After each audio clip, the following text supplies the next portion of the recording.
flickering overhead.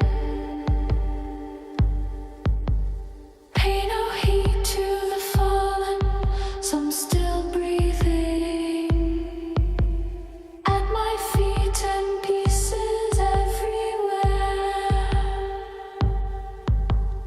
In these final days, what does it even mean? Is this all we achieve? Discard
words you need.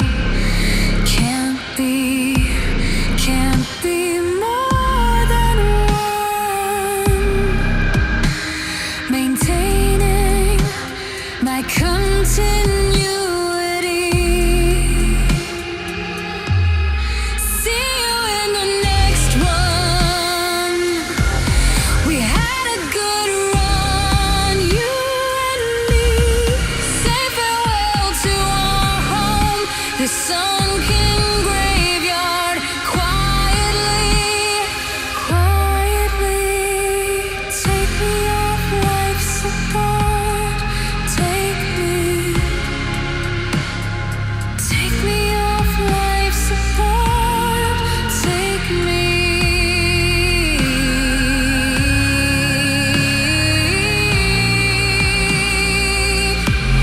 It's done.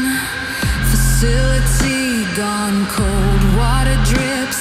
Pressure grows bold. Break free.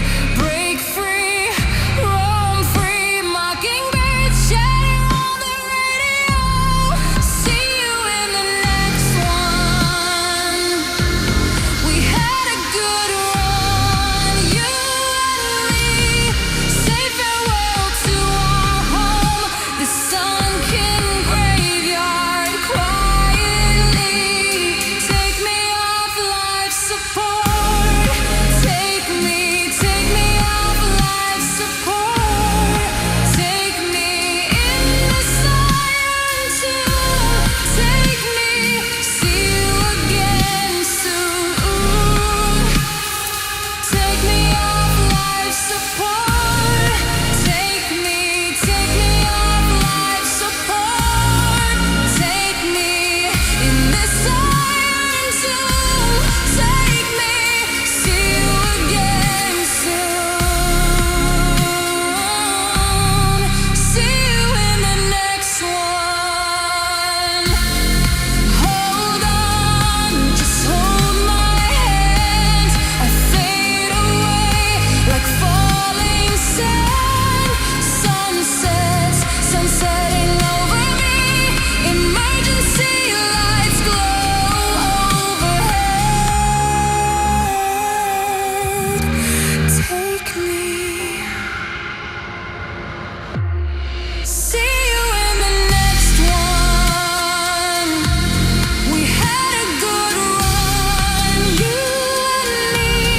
Say farewell to our home, the sunken graveyard.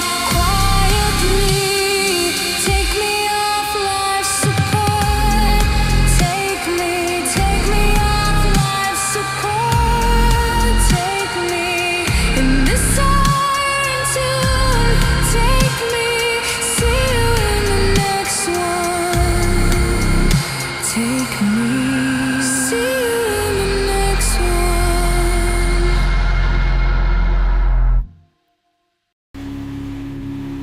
Hearing your voice, slowly I rise. Listen as you tell me I no longer need eyes. Feeling your frequency, I take my first steps. Born anew in reverie, for so long I slept.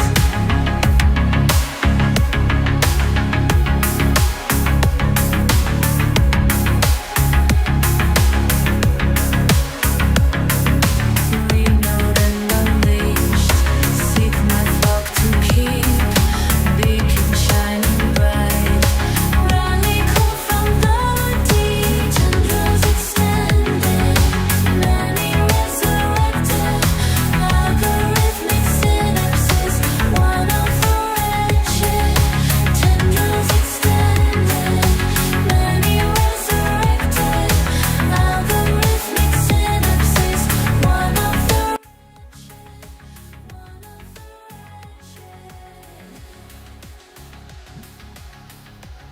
Good evening, everyone.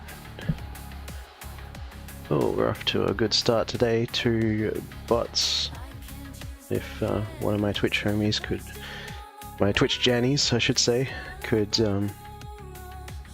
dust off your band hammer there, that would be swell. Much obliged. Clean it up. Anyway, I hope you're all doing well. I have been sick as a dog for the last week, but what else is new? He did it for free. Thank you very much. Nice. Thank you. Yeah. So, hope you're all drinking on my behalf. I just have a ice cold fridge ciggy, which is gonna have to do me tonight. Anyway. Oh, it's good to hear, NPC. Good to see you. Glad to hear that you're doing well. Anyway, for those who are here for the first time, I am the Witch's Forge. I make dark electronic music. Stuff you've heard in the background is mine.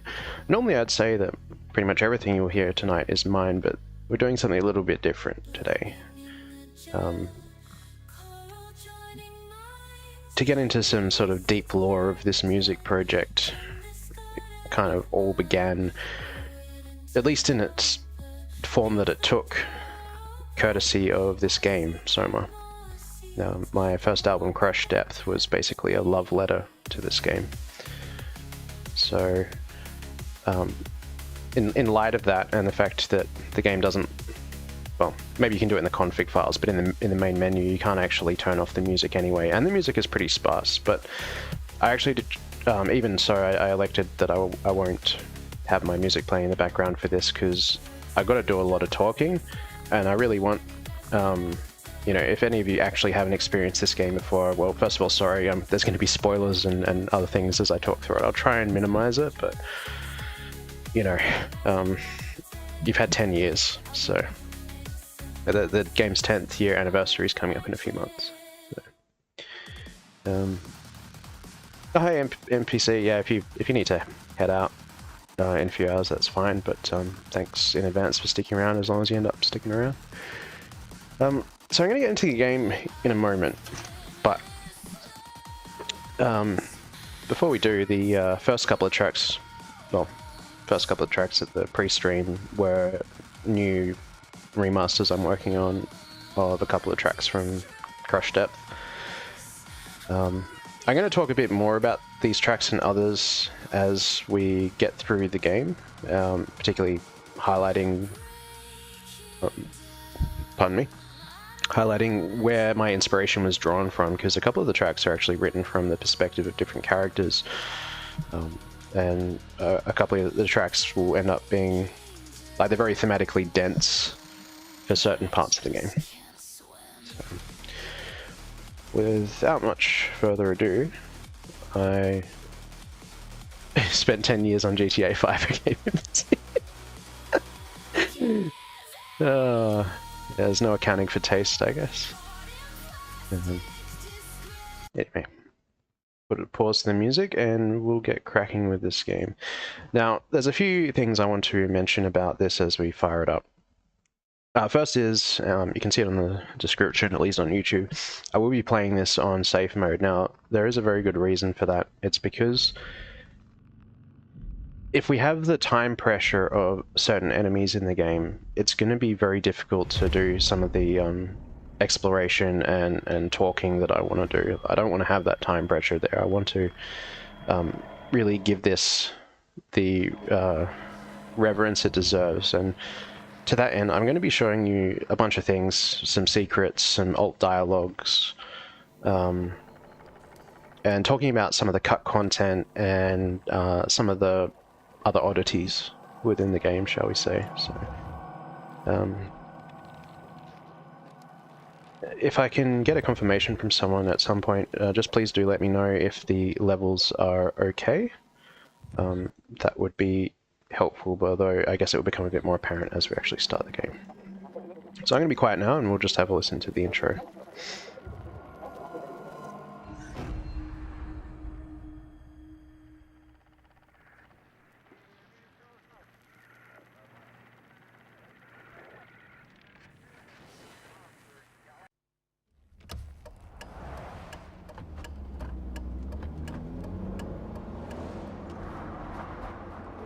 you okay, Simon?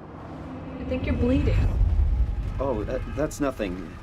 It's just my brain can't stop bleeding from the accident. Here, take this. No, that's for later, for the scan. It's green. Ashley, I need to tell you something. Simon, please don't make this weird. No, it's not like that. Why now? Who's David Munchie? Why is there never enough time? For what?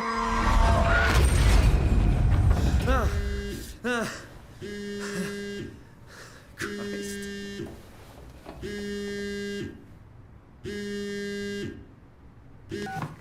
Yeah, I'm up. Hi, Simon Jarrett? Yeah, that's me.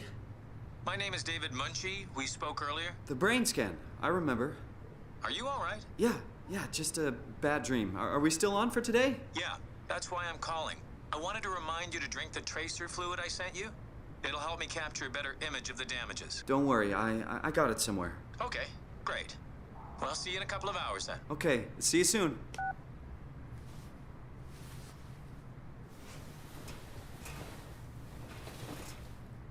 Well, there's the intro. So, can I get an F or a soy face in chat for our boy Simon, who is apparently, or was apparently, perma-friend-zoned? Poor guy. Where did I put the tracer fluid? So, funny thing about the tracer fluid, it's sort of... Good job, guys. It's sort of semi-randomized, as far as I understand it. There's a few different places it can appear, so we will endeavor to find it shortly, but there's a few other things we want to do here. Now, I'm not going to read everything in Simon's apartment, but I will be reading a lot of the other notes that we find through the game. Where are you? Just because there's a lot of interesting things and a lot to talk about, and we'll be taking this at a pretty slow pace, so if that's not your thing, apologies.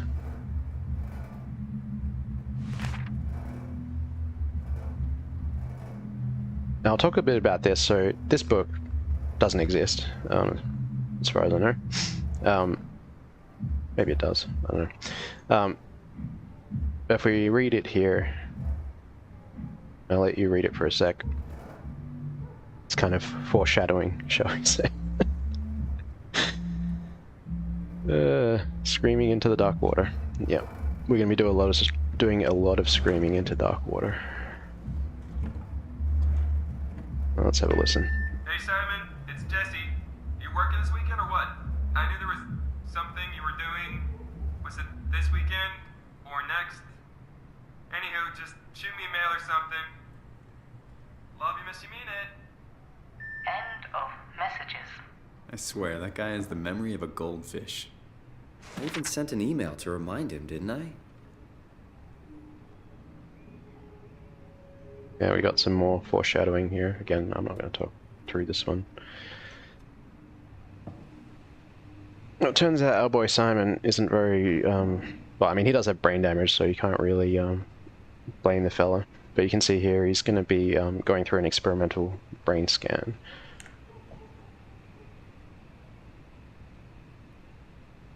So this kind of just tells you a bit more about his condition. So the long short of it, Simon was in a bit of an accident, and that chick in the car in the intro, she died in that accident, and Simon was left with permanent brain damage. NPC asks, kind of unrelated, but have you heard of the game Darkwater? That rings a bell. Standard Reddit with missing projects. Oh man, this... I'll try to be charitable. So yeah, our boy here just forgot to hit send. Forgot to send it. Well, screw Jesse, we're not going to send it. Don't like that guy anyway. What else we got here? There's some doodads, doodles. Funnily enough, Simon's mum was going to appear in some form in the game, but it was eventually cut. But we'll talk a bit more about that a bit later. If I recall, this is one of the spawns for the tracer fluid in there. And here we go. What's this? Yeah, Simon likes, I guess, the 2015 equivalent of Funko Pops or whatever these are. missing brain chunks before or after the hammer hit? I'd say well before. The hammer didn't really do much. Anyway, first secret of the game. If you take this garbage and you flush it, you get the start of a code. Now, all through the game are hidden parts of that code, and that code is for a file that you get with the game that, if it like it's a password protected. I want to say RAR, might be 7-zip, I don't know.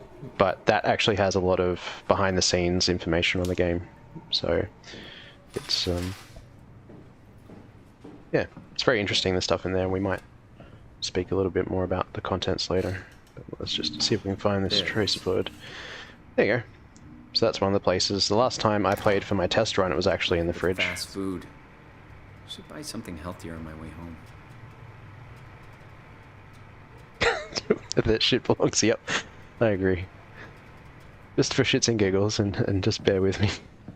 I want to know if it's like what's the radius of the flush script, or the trigger. Will it flush this pizza? No, I guess it actually needs to be in the toilet. Oh. We're not going to clog Simon's toilet up, even though it's tempting. Out down the hatch.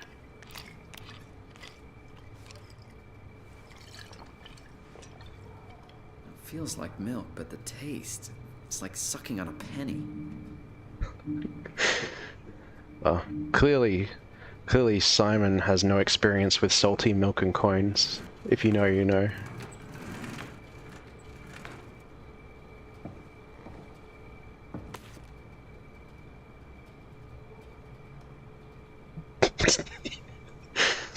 Alright, let's get out of this shithole.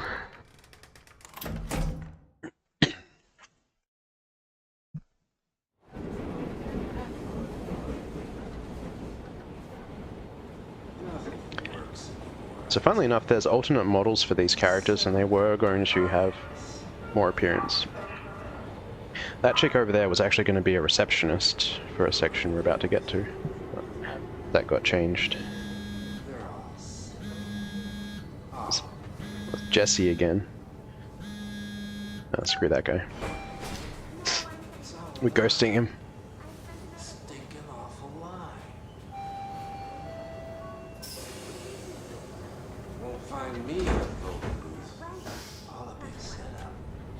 So in that secret file, there are actually the, if I recall, the alternate models for these characters, and they're all messed up. It's a bit funny.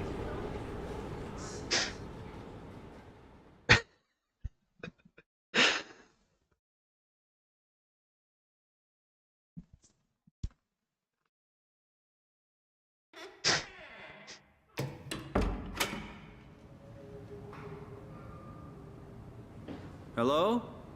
Dr. Munchie? Yeah, this place looks legit, doesn't it? Where is everyone?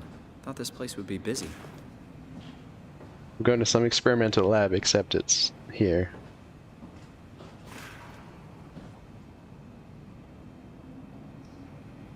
Okay, so there is an old bit of dialogue here, and there's also another secret here. So if you climb on this thing, get up here, and jump.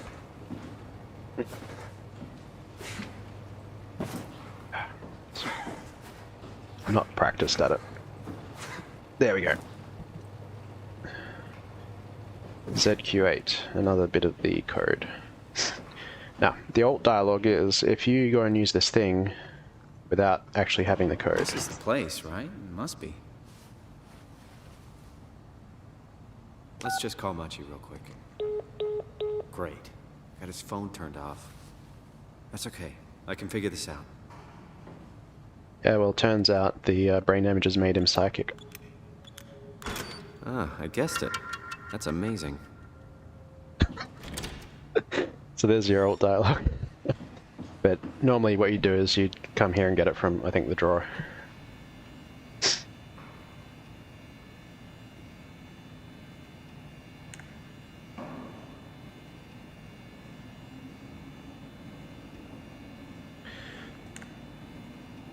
So to summarize, this David Munchie fella and another guy, Paul Berg, you can see his dress up there. They're researchers. Now they're not doctors yet. I think Munchie's doing his thesis on Simon and this brain scan stuff. But funnily enough, originally, as far as I understand it, Simon was going to be taking the place of Paul in that he was Munchie's assistant, but that was when the game was a bit different. And that chick that I highlighted in the subway, she was actually going to be the receptionist here. But again, it changed. I'm not touching that one. So there's actually a whole nother, I don't know if it's in the game files or in the secret files, but there's a whole nother version of these labs from an earlier version of the game when you'd actually wake up here instead of where we're going to wake up. Another fun fact. This looks all above board. Just Munchie shooting up while he does whatever he's doing here.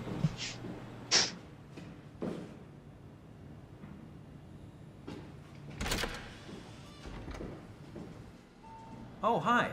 Didn't hear you come in.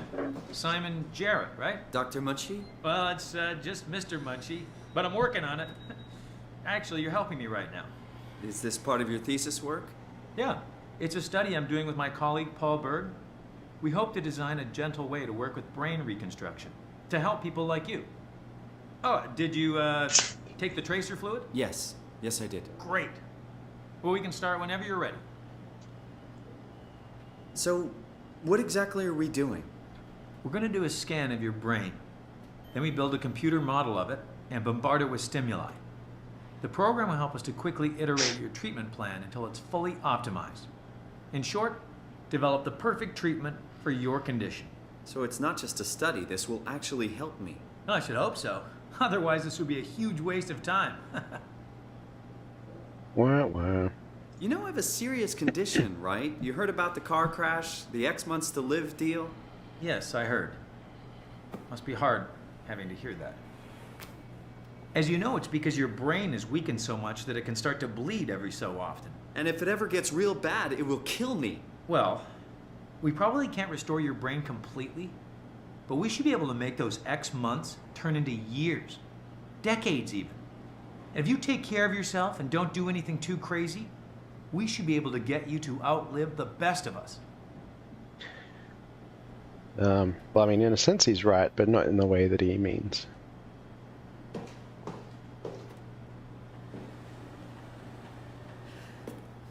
I really hope you're right about this. Me too. This could make a huge difference for how we treat people with brain damage. So, what do you say? Should we get going? Sure. Let's get started. Take a seat. Yeah, this dude's not a quack at all. Not even a bit. This all looks above board.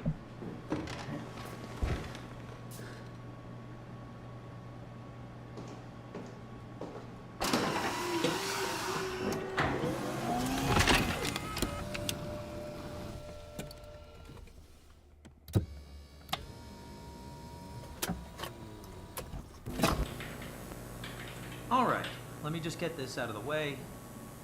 You are Simon Jarrett, correct? Right. Toronto, Canada, David Munchie. Born 1988, July 16. Right. Flat neurograph, version 6. Good. All files in order. Will this hurt? It's just a scan. It'll hurt about as much as getting your picture taken. Indians thought cameras would steal their souls. That's so. Well, let's hope they're wrong. Ready? Say cheese.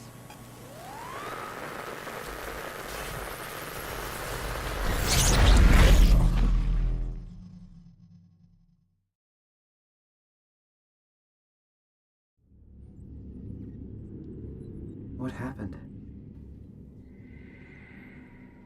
Surprise.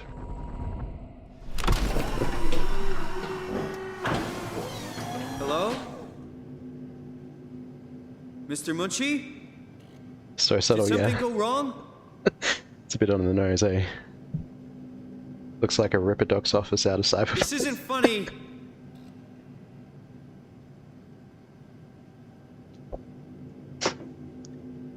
Just just let Simon sit in I'm the not dark. supposed to put myself in.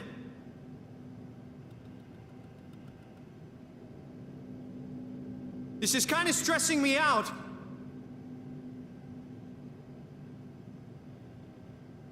Hey! Anyone?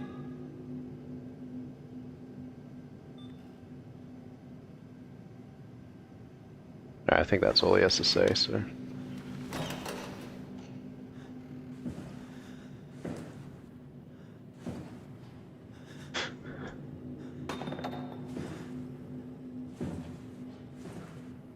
I don't know how this is going to come across on the stream because it is extremely dark.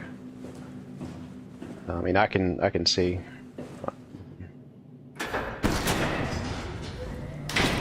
Oh, there we go. What the hell is this place? How did I get here?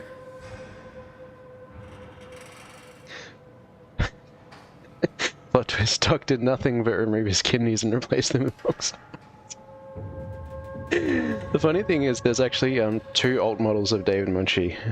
One where he's all jacked up and one where he's all evil looking. So you never know. Anyway, there is some more to talk about in this room, but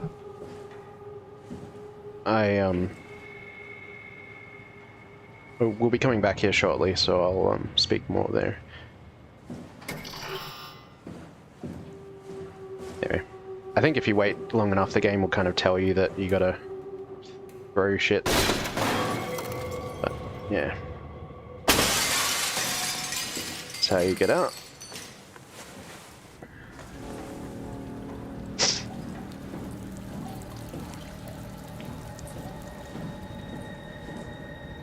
And that's why we're stuck. Someone put a big old seal on the door. We got more to say about that soon. But let's keep going and have a listen. Carl, it's working better than expected. They're having a really hard time getting the doors open. I'll permaseal as many as you can, rather not take any chances. Roger. Did you cut off the factory floor? All done? Should keep most of them out. I'm on my way to lock out the comm center. Just make sure to leave a way out of here. Trust me, I'll get you the data safe and sound. We just need to make sure we leave enough power running so we don't have to return. I hear that. See you back at camp. How did I do that? Plot twist. Didn't quite go so as planned. This looks very wonderful. Get some of that in you.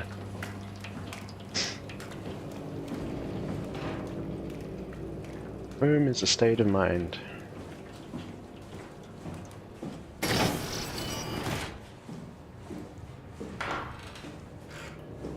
I actually can't remember when the earliest mirror is in the game, but you do get an interesting thing the first time you find a mirror, so hopefully I'll remember to do that when I spot one.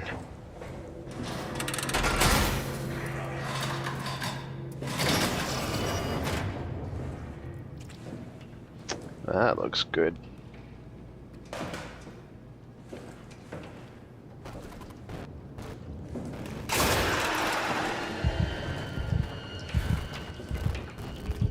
Spoopy.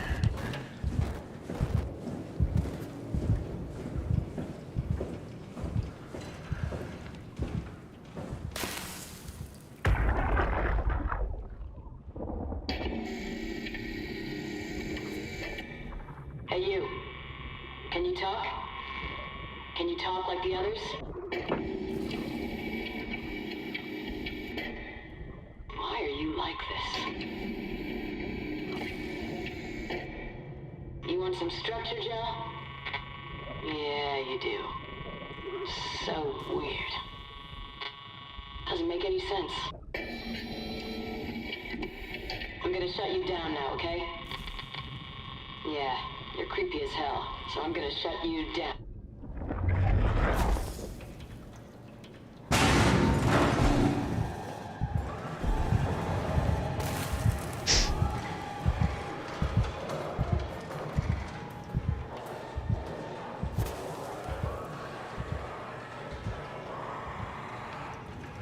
Yeah, that thing sounds a bit angry.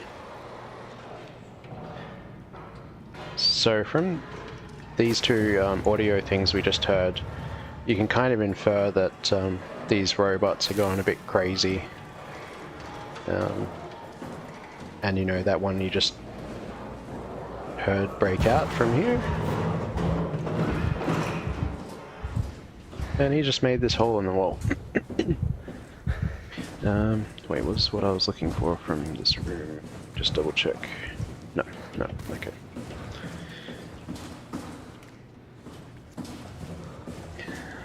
So we'll follow this thing. Now, just up ahead is kind of an optional thing. There's a door you can choose to open up here, and you get one outcome, sort of, or you can let it be until it settles down, and then you'll get another outcome from memory. But we're going to open it just so I can show you what happens, because you can miss it, and if you probably shit yourself the first time you play it and miss it.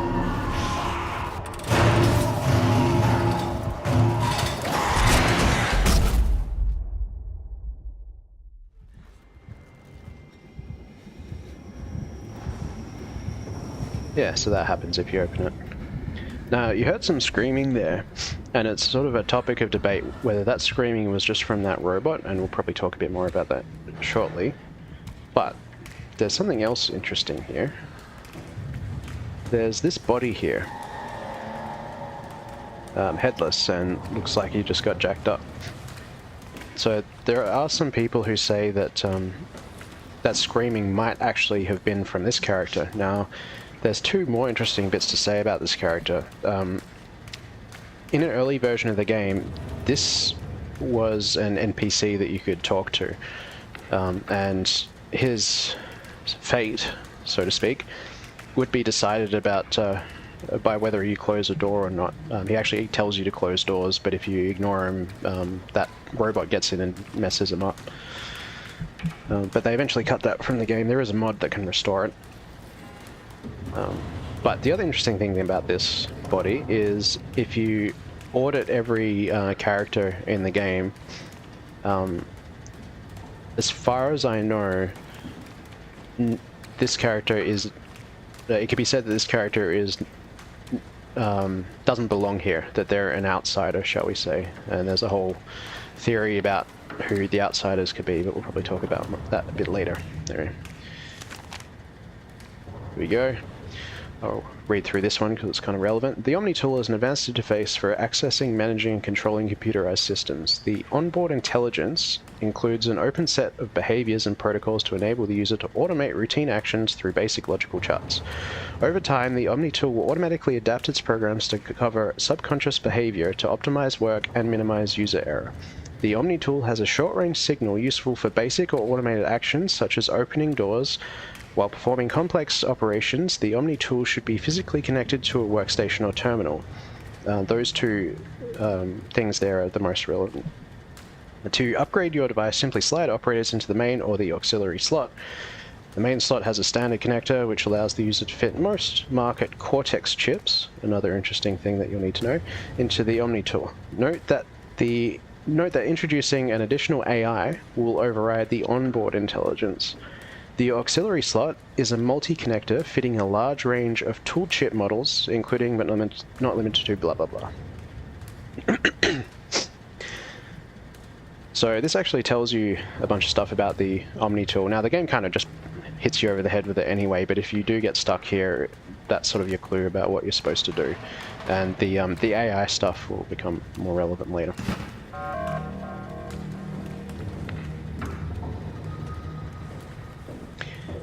Now, because Simon is a potato, he just calls the thing the door opener, which is kind of funny.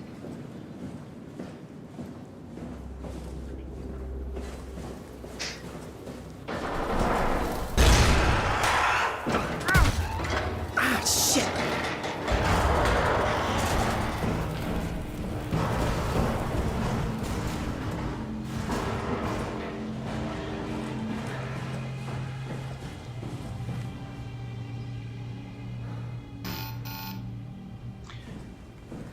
So you can see there, we haven't got any access. Now we're going to fix that in a sec, but think we have to go back the other way.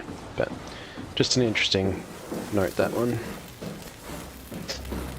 It's another sort of hint that you need to have paid more attention earlier in the game. We're going the right way. I think I got turned around.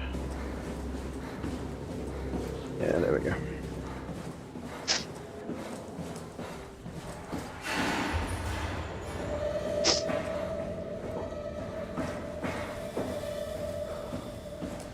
And of course the game just doing its level best to try and spook you. So, if you were paying attention at the start, you would have seen the toolbox. An Omni-chip chip installer. Omni-tool chip installer.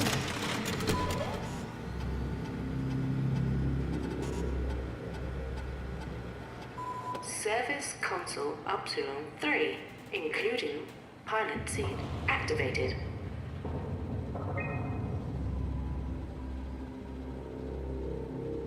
So, this log here is a bit interesting. We'll understand what the WoW is later, but I guess you could say the pertinent information here is that emergency systems 13 days remaining. So, and if you actually have watched the mini-series, I think it was only released on YouTube or on the Frictional Game site or whatever, was it Transmissions or Transmission? It's basically, I think, a 6-part mini-series that they released in the lead up to the launch of the game.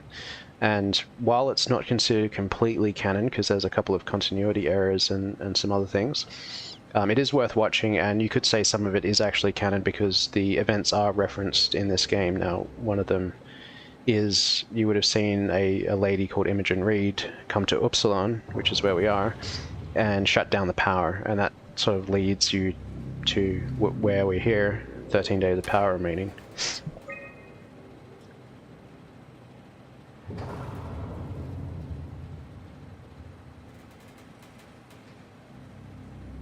And another interesting thing here is you can see on this one, they're doing something with Simon and the scan, which is kind of foreshadowing some things that will happen soon.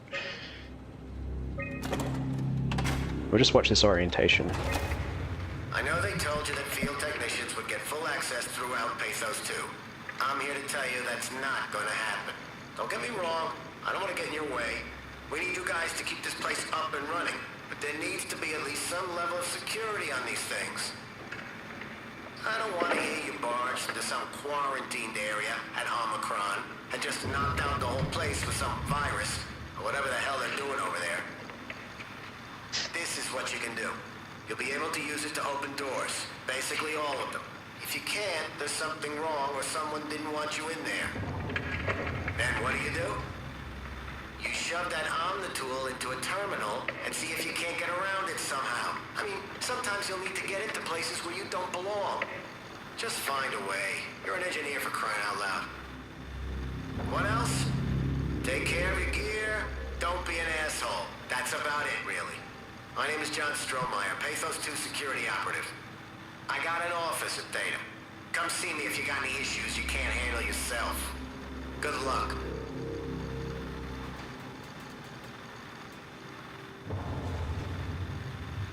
So that that tells you where we are. We're somewhere called Pathos 2.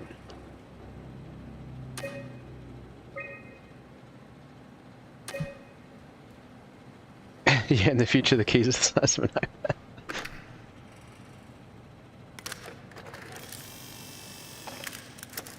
Tool chip found.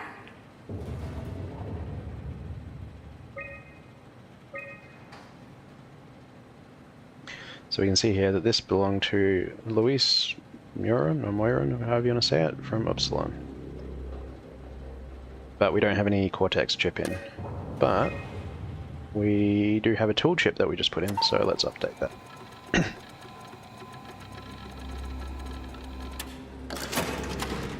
Tool chip security cipher updated. Huzzah, now we've got the access we need.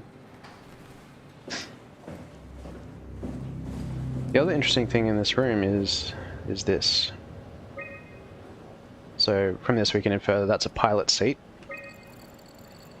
And if you pause on this, you'll see a bunch of interesting things like Simon's name and some other commands in amongst the gobbledygook.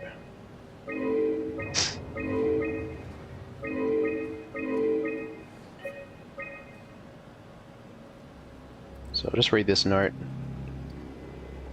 Semken reported uncharacteristic levels of nausea after the mission. Diagnostics show a spike of electromagnetism surrounding the pilot helmet, which is believed to be the cause of Semken's symptoms.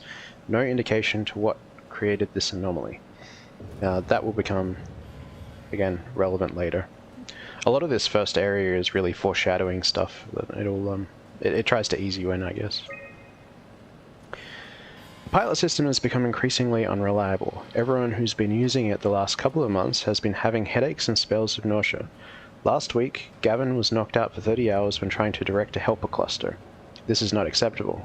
We will figure this out, but for the time being I'm shutting down the usage of the pilot system. This means you will have to do some more heavy lifting, performing the operations through programming or physical labor. No one is happy about this, so don't bother complaining. So there you go. You can kind of put two and two together. You've got a pilot seat there, you've got robots back there. They're controlling the robots remotely. Anyway.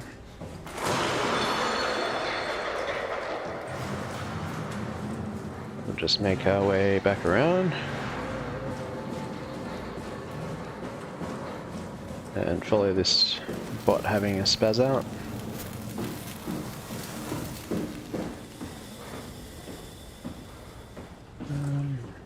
Yeah, back down here. So we can try open this thing again now that we've got security ciphers.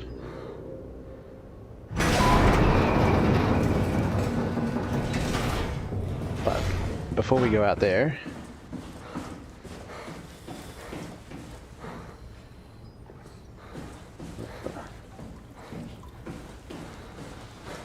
it's just an extra area, there's nothing here. Ah, someone actually dropped it. So David, Legacy, Simon, Restore, Concept, Soul, Dead, Read, Save. Yeah, all those things are actually very, very relevant, but we're sort of just a bit before we can start talking about all that stuff. So I'll talk a lot about it pretty soon. So here is Le Twist. We're underwater, fellas. Deep underwater.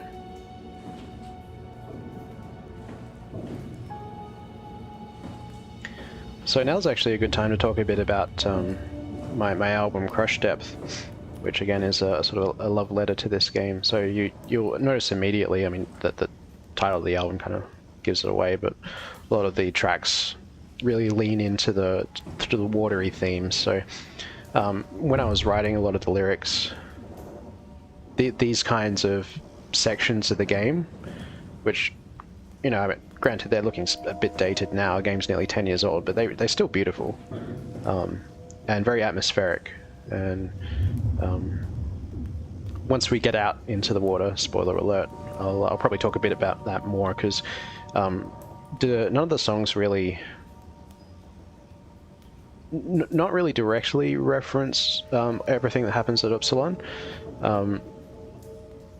Although it could be said that one kind of does, but we're sort of jumping the gun on that one. So let's have a listen to this. I'm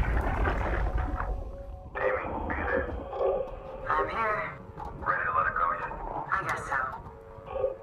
Plenty of opportunity to go zen on the fishes back at Theta. I'm gonna miss this place. Upsilon? Come on. We've worked here for years. You're not even gonna miss it a little bit? A power plant full of psychotic machines. I'll find a way to go. That's cold, man. It's not Upsilon's fault it got swarmed. Whatever.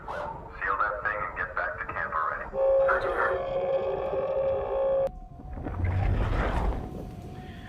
that. So that's not the last we're going to hear from Amy or Carl. We'll see several more things from them, but let's have a quick look here. You've got some doodles. And those fishes are looking a bit jacked up. Back and different. Thick structure gel they can't shake. Wow's freaky fishes. A haiku. So you can kind of put two and two together that the structure gel is all the black group that's leaking out here and there. And that appears to be infecting animals. And for some reason, whoever that is has eyes. Like nothing happened. Everything still looks the same. All silence alike. Now, you might recognize all silence alike being the line from one of the tracks I played at the start called Delenda Est. That's the title of the track. It's also a phrase that you will hear later in the game. But I did borrow that. I think it's kind of poetic. Oh. Let's mosey on, shall we?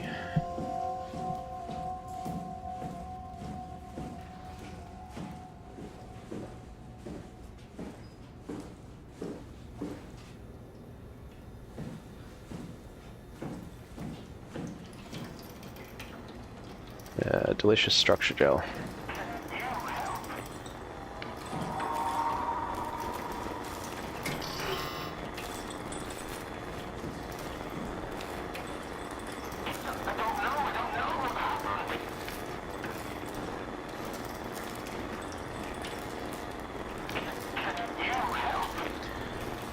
I think this guy's got another few lines of dialogue, but we'll give it one more. Yeah.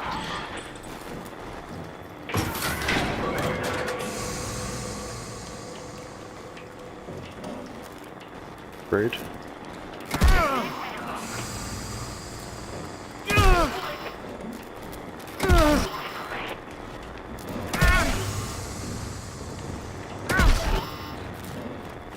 I think that's about the limit of his dialogue, although I think if you open in the game files there might be some more. I don't know if you can trigger it just by standing by and waiting for it.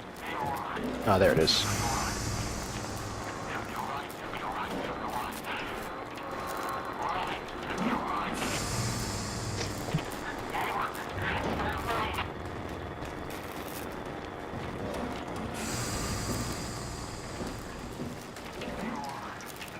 And then you got these things now. A few people who have streamed or like let's play this game will refer to them as buttholes, because that's kind of what they look like. But they're actually flowers. They're called flowers.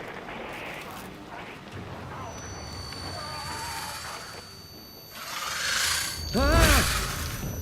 What was that? No. It doesn't hurt anymore. Yeah, so that line plus the sort of plus sign you see when you look at it is your hint that these are how you heal. Now, one of the bits of the secret code you'll only get if you go through the entire game with not using any more than this one. You're forced to use this one, but as long as you use no more, you should get that code. Did he just get brapped? I mean... It's better than what happens later. I don't know if I will...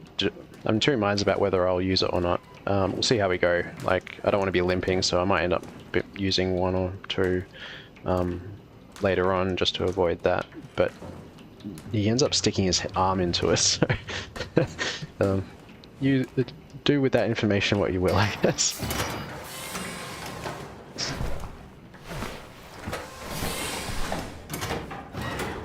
Now, I can't recall if it was this vent or another, but it was possible to get chased through one of the upcoming vents in an earlier version.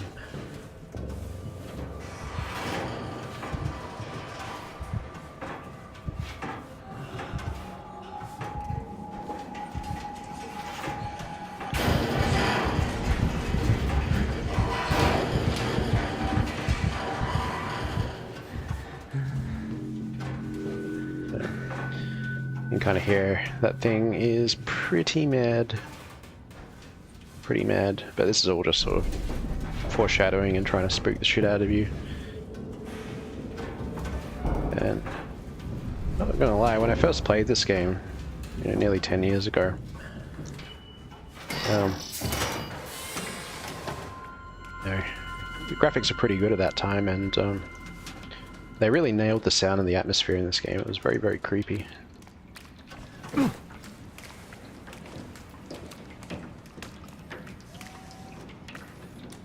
Wow.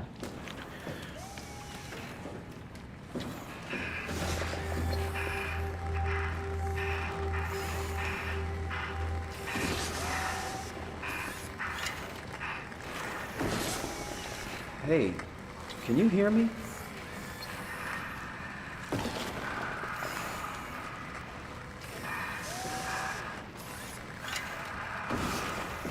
Yeah, old mate doesn't look so good.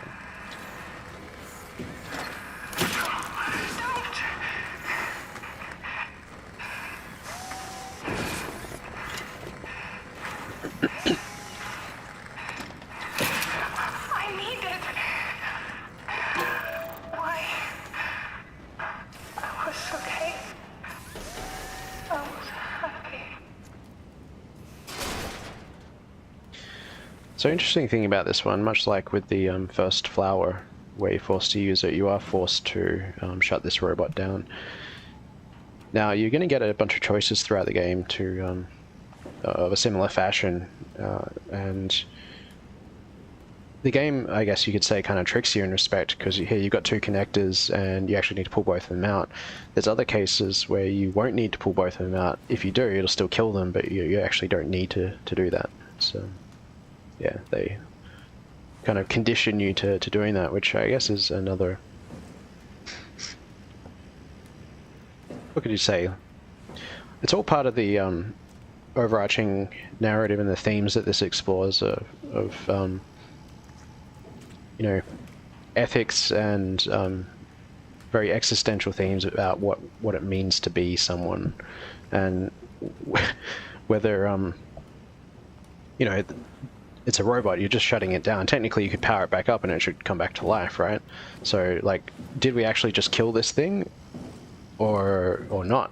I mean, even if you could say that the consciousness in that robot is a person of some description, given the impermanence of what we did, is it murder? Those are the kind of things that the game really wants you to think about. When you unplug a millennial from his VR headset, yeah, this thing is like, no, I was happy. Must have been one heck of a goon sesh. Anyway, we want to get this place up and running, so this is a very simple puzzle. Yeah.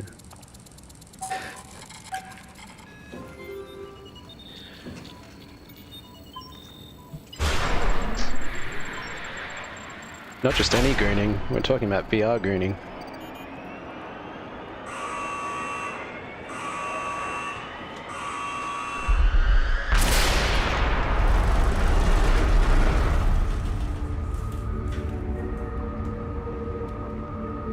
I'm just going to watch this console for a sec.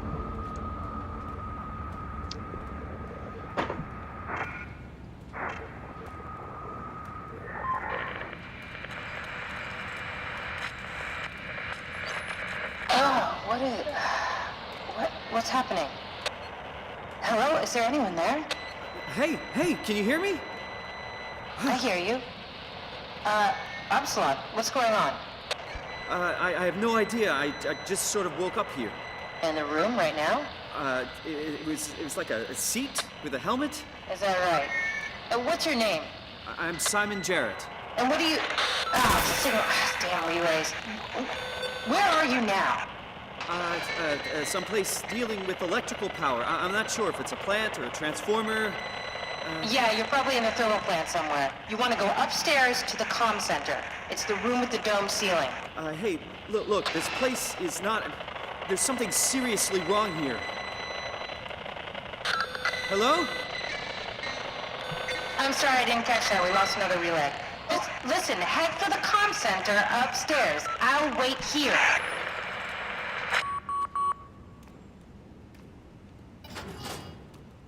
Yeah, I like it. How you pass a sign that says thermal plant, you have a readout here of the power, and you have a big old turbine up there, and Simon's just like, I'm in a transformer. It's like, come on, man, come on.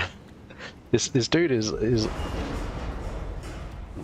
Well, we'll talk more about Simon's intelligence or lack thereof later, but let's just say he's not the sharpest tool in the shed, and there's sort of multiple lore reasons for that. NPC says, there was something about that with cyberpunk with engrams. If the organic brain is dead, but the personality is made to digital consciousness, is it alive or that person? And yeah, exactly, like that's the kind of stuff this game really deals with, and it tries to put you in a lot of uncomfortable situations that ask those questions and let you respond to it, or let you stew in it in some cases. You know, I've seen comments from people on playthroughs who are like, yeah, I don't want to watch this again, it makes me feel uncomfortable. And then there's like dozens of pages on Reddit of midwits having existential crises over the themes in this game. Ship of Theseus applied to the human condition. Yes, very much so. And in fact, that is the Ship of Theseus is referenced in at least one place in this game, if I recall. Power comes from the wall. Yeah, this dude. It's like, power comes from the wall. The food comes from the grocery store, not the farms. Anyway, sticky note. Don't touch the structure gel leakage. Can't confirm its effect on WoW. Issue has been reported to SSE. We'll check. Yeah.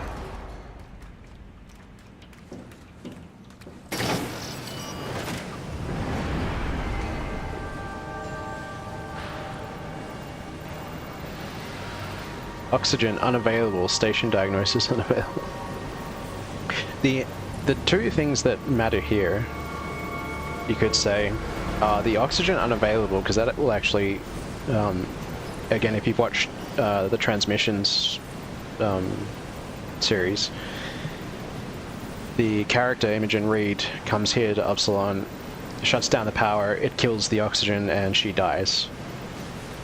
And if you look at it, the downtime, 143 days. So with that in mind, you know, it's a number of months, what, 5 months or something, since Imogen did that. And then your structure here as well, it's not looking good, fellas.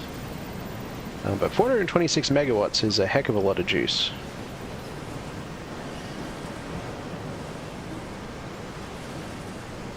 Wouldn't please close doors, man, be long gone then? Yes. Well, yes and no, but we'll get to that. We will get to that. I'm sorry if I'm being a bit cagey about a bunch of shit, but we're so close to being able to talk more about it. Yeah. Now there's actually two ways down here, but we're going to take this one.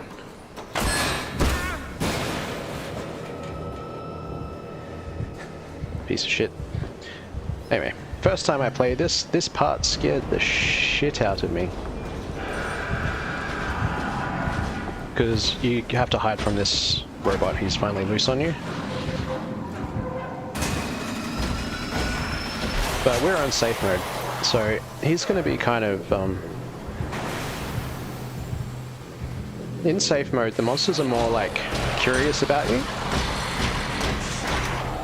But if you get too close or piss them off too much, they will try and hit you. So we'll just he'll just go do his thing for a bit. But we won't be seeing the last of him. Now, there is more I want to talk about him, but we will talk about him in just a moment. We gotta get up in here. So normally you'd have to like sneak around him, go do that, figure out that you got to go do that valve, and then sneak back and come up here. Yeah, it's pretty hair-raising.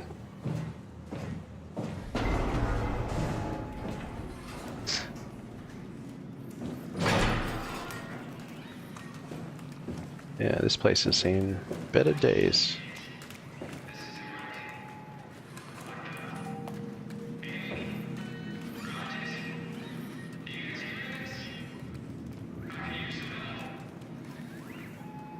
So if you've been paying attention, you should recognize that voice. That is the voice of Carl Semken, and he's asking for Amy, the other person we've been hearing. And Amy's got some more doodles here. Amy and Carl, pathos buddies. Yeah. And here's a big old map of Upsilon.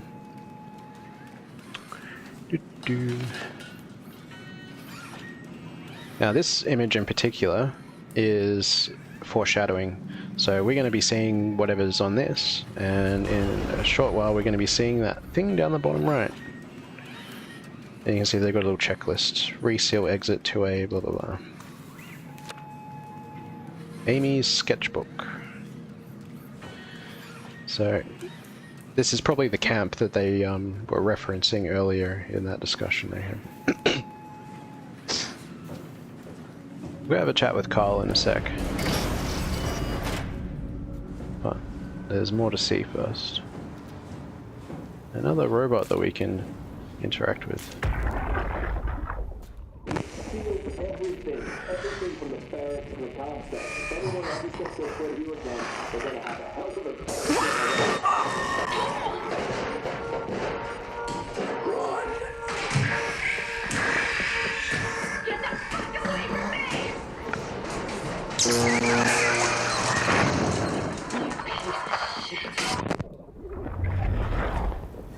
So, looks like Carl bought the farm and then Amy killed this robot with that.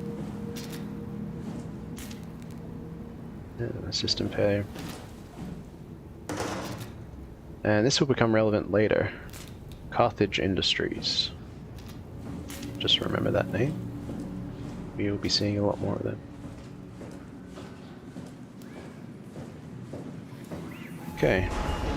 Now, with the Carlbot here, there's actually a few different variations of this dialogue that you can have.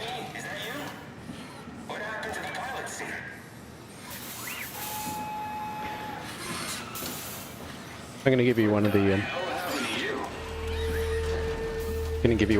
variations that you don't normally get, because What's wrong with your everything? Do you go diving in sewage or something? rude. Hello? Can you hear me? It's me, Carl, calling from the floor. Like, right next to you. Thanks, Carl. Yeah, people who stream and play this game aren't usually this cruel, but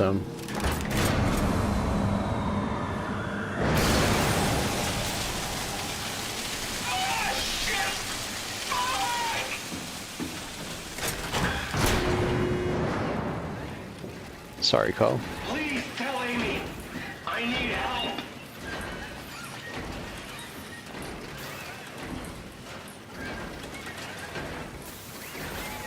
What are you? Are you blind? It's me, Carl. Carl Semken. I don't understand what's happening. What's the... I'm hurt, okay? I need help. Get Holland over here. Who's Holland? The emergency guy. Tell Jonesy to call Omicron. I'm sorry, I think I pulled the wrong lever. Oh, don't sweat it. Just get me a doctor. Won't a mechanic make more sense? You trying to be fucking funny? Give me a medic. But you're a robot! Really? The robots have legs, hands, a face. You're delusional. Okay, calm down. I won't... Get some fucking help! Don't touch me. Get me Holland. Don't touch me. So a funny thing about that with his denial Please tell Amy. I need help. and insisting that he's human, in the transmission series, they come across another bot, and they even get the person who that bot is to sit in front of them, and the bot's in complete denial about that the person is them, and they even catch the bot out and get it to contradict itself, but that will become more relevant later. Anyway, we're going to be assholes and we're just going to give him one more zap.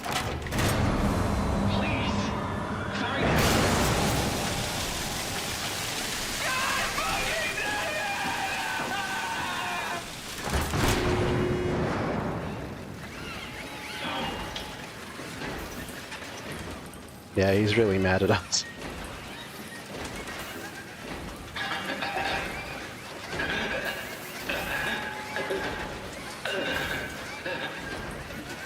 You okay? Hello? Can you hear me? Hey. Hello? Can you hear me? Yeah, so there you go. I don't think anyone's ever done that on a stream or a playthrough before, but if you just keep zapping the poor bastard, it changes his dialogue.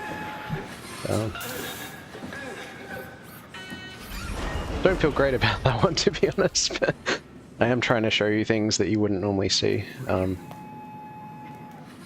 And that's the last time we're going to talk to Carlbot.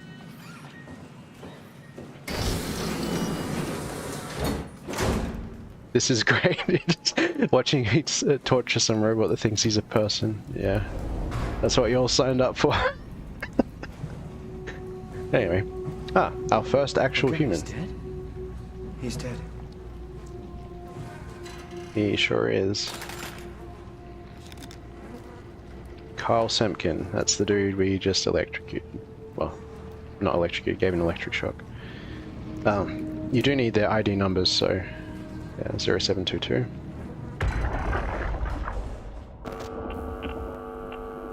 Did you get the final backup turbos going? Everything is wired evenly. We've hedged our bets as much as we possibly can. So that's it? Enough power to run Pathos 2 until the next apocalypse. We're ready to go. I really hope we didn't mess anything up. I don't want to have to come back here again. Relax, it's over. We're going to Theta. Maybe we should seal more blocks. I don't trust the helpers to let this place run in peace. We've sealed everything. Everything from the barracks to the comm center. If anyone ever sets their foot here again, they're going to have a hell of a time getting around.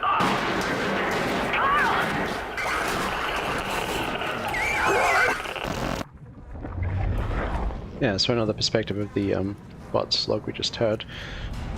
Poor Carl bought it. Thanks for dropping it in chat.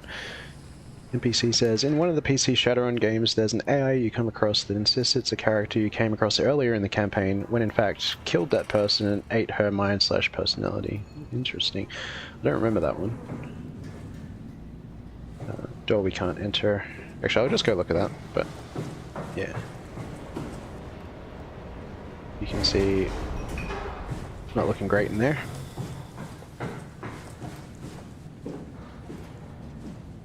Now there's another interesting piece in that, and he says the next apocalypse. So that's your first hint that everything's gone a bit pear-shaped here, if you hadn't figured that already.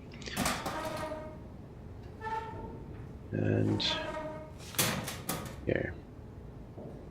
Oh, it's in Dragonfall. Oh, that's why I don't recognize that. I don't think I played through Dragonfall. Theta, turn around. We sealed Upsilon to keep it working. Don't fuck it up. Amy is our... Carl was not my fault. Well, we've established that. And here is Amy. 0735.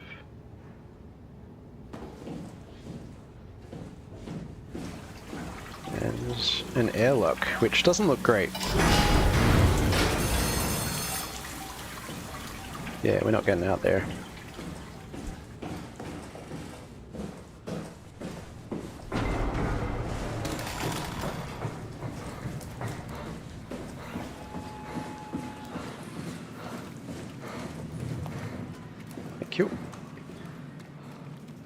So you can see it just asks for the ID number. This is some real great cybersecurity here. Just put in your ID, log right in.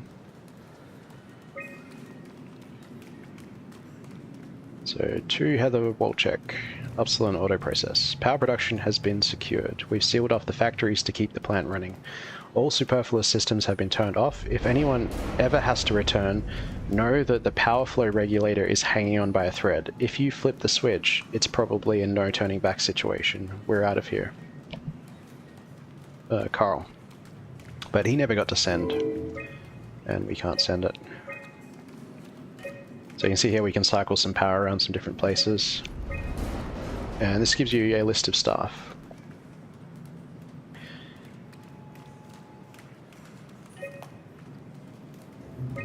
Sorry, I'll just log out quickly because we want to sign in as Amy as well. Another one from Heather Wolchek, Upsilon Auto Process. Good job. Actually, I'll read the sent first because I think that's... yeah, we'll read this one first. We managed to link most backup turbos and activate all generators. Upsilon should be able to produce power for at least a decade before we start burning through the flues. Bad news is that machines are getting worse. We've tried to come up with a way to shut them all down, but considering the insane amount of units at Upsilon, it's not looking good. Seriously worried they could disrupt power production when we leave. Ideas? And then Heather replied, "Good job. Try to get all the backup turbos running and cut production to 60%. With all the evacuations, we can survive on a low and steady hum. No need to strain the system. We should be able to get 20 to 25 years of production before we have to fall back on the turbos. The robots are getting increasingly erratic all over Pathos 2, and unfortunately there's no universal kill switch. Seeing how we won't return to Upsilon, you could try sealing off sectors to prevent the helpers from getting to the sensitive areas," which is what they did. But that figure is of interest, that 20 to 25 years. So if they're carrying about power for that long, you know things have gone a bit shit. Anyway, we'll leave that power manager up and we'll just log into this with Carl's ID, and we just got a little bit more information. So you can see at peak this thing can churn out 710 megawatts. It's a bit of a beast. And this gives you a timeline here. So you can start piecing together what's been happening when, and you can tell we're way in the future.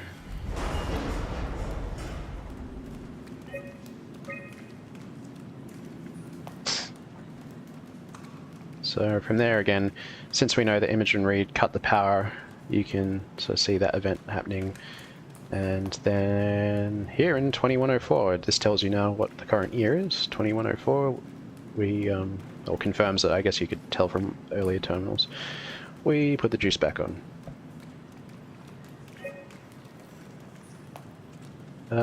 Two cut to figure out this out, so thank you for explaining it. Yeah, no worries. I'm kind of explaining all these things because, how do I put it? We're going to be sort of layering this up something between a pyramid and a spider web. A lot of this information becomes very relevant when we start talking about some of the things that we will talk about soon. So, yeah, a lot of scene setting and a lot of background information, and it'll all start coming together as we get to it. So,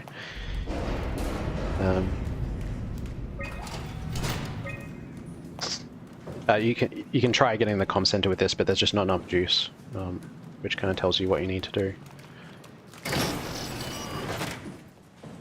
So I'm just coming to storage. There's only one thing worth seeing here, which get that up. You can see is this doodad, which is one of these. Brief introduction to the CCRV-7 black box. This black box is a precision instrument designed to observe your overall conditions. It measures a wide range of data from body temperature to brainwave activity. This information is constantly relayed to Pathos 2's Warden unit, WOW. So that's your first description of what the WOW might be. So the station can provide you the appropriate climate for every situation. For optimum performance, please follow the auto-injector instructions carefully to make sure the implant is properly applied. And you can sort of see where it goes in the body there. Yeah. So given that there's a thing called the Warden unit, and it appears to be able to control the climate and stuff, so it tells you that the WOW might be some kind of system or AI or something. But we'll come back to that. So now we're going to go down here.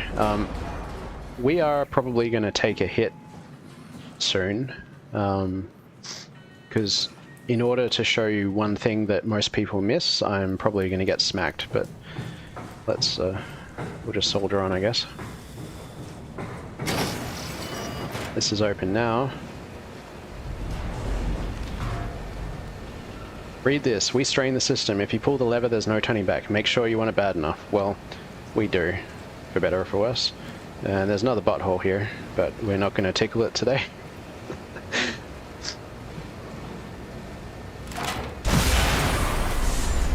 Yep. It's not good. So now we're going to cheese it back here. And surprise, Robot's back and he's angry. And as you can see, Carl didn't make it. He just ate shit. So, if I get too close to this thing, he's going to smack me. I just need to wait for him to kind of get past me, so I can run over here. And we'll put the comm center on. Now, I almost always get smacked here.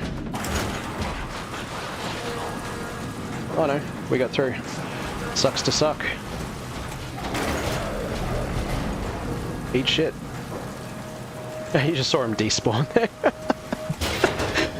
Ladies and gentlemen, we got him.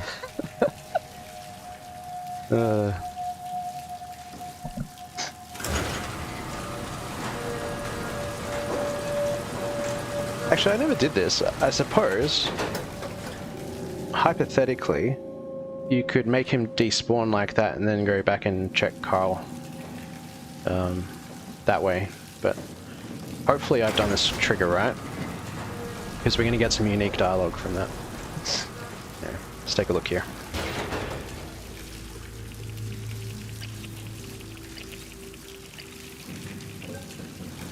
Well, let's do them in chronological order, I suppose. Yep. Jonesy, how's evac coming along? We got everything we need to move, but we can't leave the plant without supervision. Adams decided to leave Amy, Asaro, and Kalsanka to execute the automatization process. And I bet they're thrilled about it. I just wanted to let you know we're on schedule, and I'll talk to you tomorrow. All right, I'll pass on the whole check. Jonesy, lovely morning for an evac, am I right? It will do. I wanted to introduce you to Amy and Cal. They'll be doing the talking as soon as I leave for Theta. Say hello. Hey, Data. Hello. Hey guys, I'm Peter Strasky, dispatcher at Theta. Just let me know if there's anything I can do to help. I suppose that's it. I'll see you real soon, when we arrive. All right, Jonesy, have a safe trip. So, Strasky is a name you probably want to remember, because we're going to be hearing quite a few things from Strasky. I mean, he's a dispatcher, so yeah, a lot of people end up talking to him. Hey, hello? Theta? Upsilon, what's up? We could really use direct contact with Heather. Site service engineer Wolchek. Direct links are almost impossible to establish. The Lumar relays are basically junk at this point. You can send messages via the comm center, and if you want, I'm pretty much always here, ready to relay anything by hand. I know it's a shitty system, but it's all that works right now. Alright, we just have to make do. Catch you later. Hello? Peter, was it? Yeah, I'm here. What's up? We're getting out.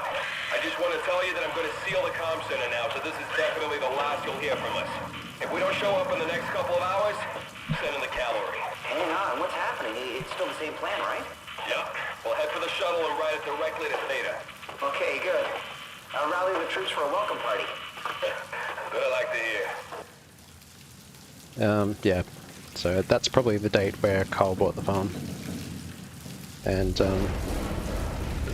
no cavalry was sent unless you count Imogen Reed coming to shut the whole place down.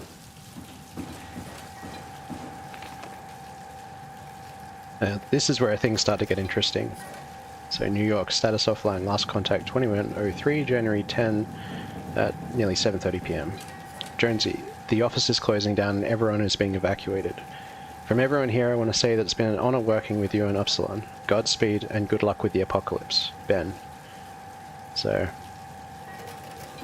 that kind of, we can sort of see from the map here.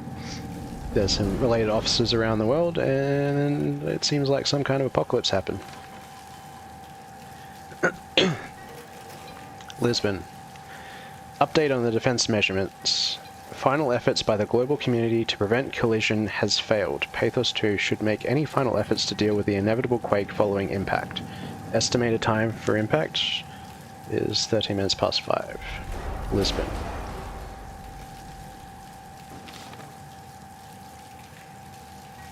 Dear blah blah blah. It's with great sadness I have to inform you that the office will close and can no longer support Upsilon and Pathos 2. I would like to take this opportunity to thank you, your supervisor, Jane Adams, and the rest of the staff. You're a terrific group, and it's with great confidence I say that where we fall, you will surely carry on with bravery. Sincerely, System Director James Bloom. Yeah, stiff upper lip. Jonesy, I know you have a much better chance for survival, but we have the better view. Salute. Better view, eh? Yeah, I don't think it worked out, given that we know Lisbon and Cadiz are offline. But yeah, this is your sort of story developing about what's actually happened on Earth.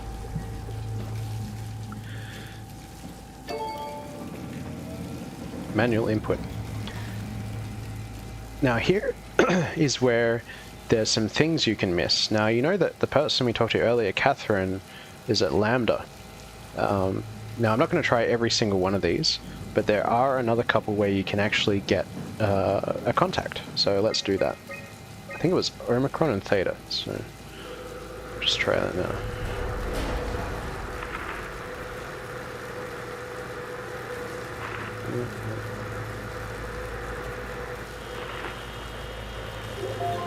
There we go.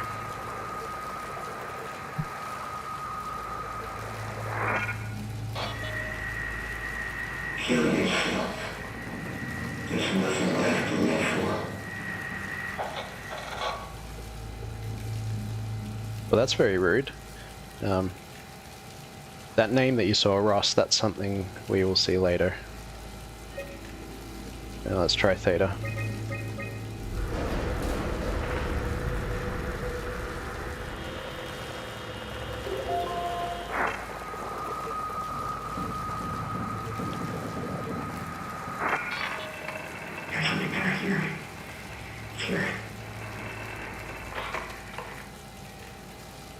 There's Strasky saying something's better at Theta, but he doesn't sound quite right.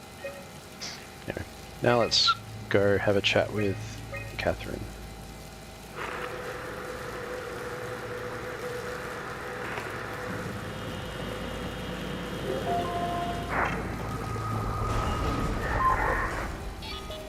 Hey, are you there? I found the dome ceiling. Oh, that's better. Simon, was it? Jarrett, Simon Jarrett. Hi, Simon. I'm Catherine. Have you figured out what's going on yet? Me? I was hoping you'd have some answers. I probably have some. What do you want to know? Where do you even begin? I mean, what is this place? How did I get here? And why do the robots talk like they're people?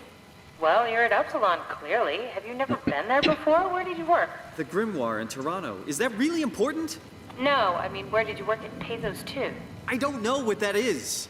That's unexpected. Did you come directly from Toronto? Yeah, I did. And it was very unexpected. Have you seen any people? Like staff or field technicians? Only robots, crazy ones. Except for one. I think he said his name was Carl. He was okay, but I'm pretty sure I accidentally killed him by turning off the power. Oh. Well, you know, robots don't feel anything, so... Yeah. What was that? Whoa! Sorry, I probably shouldn't have paused there. You only get that dialogue if you if you do what I did and go back to Carl's robo body after knocking the power out. And yeah, Catherine's cold, man. What's going on? I think this place is about to collapse. What do I do? Simon, come to Lambda. How do I get there? There are shuttle trains connecting all the sites. Find one and come here. I'll wait for you.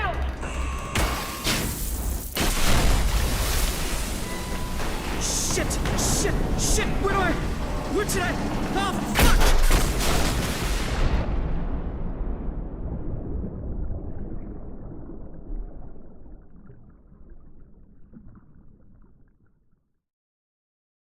That didn't end so well.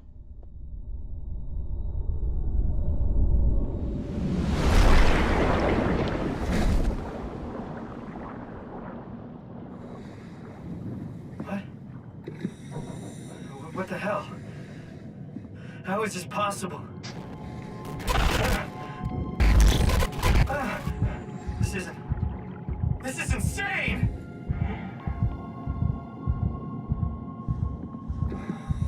Yeah, so there you go. Something's not quite right with old mate Simon, is it? We're a robot, aren't we? Not, I mean, yes, but no. Like, Simon's a bit of a special case, and we'll talk about more of that later.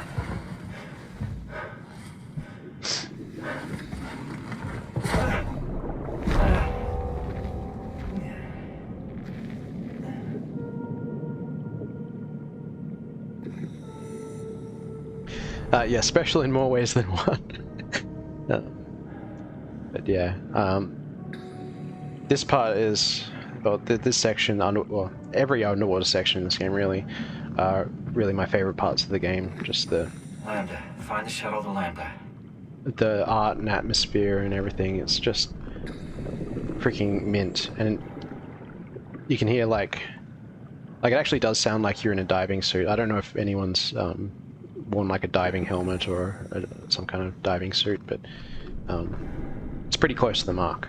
It's just so good. And in fact, this is probably a good point for me to start talking about my own work. So these first couple of underwater sections are really kind of where it all began, to be honest. So I had a song that was half written, you know, made it a long time ago. But I grabbed those lyrics and I jammed them into Suno and got what the first output that eventually sort of became Grafted, which is track 2 off the album. And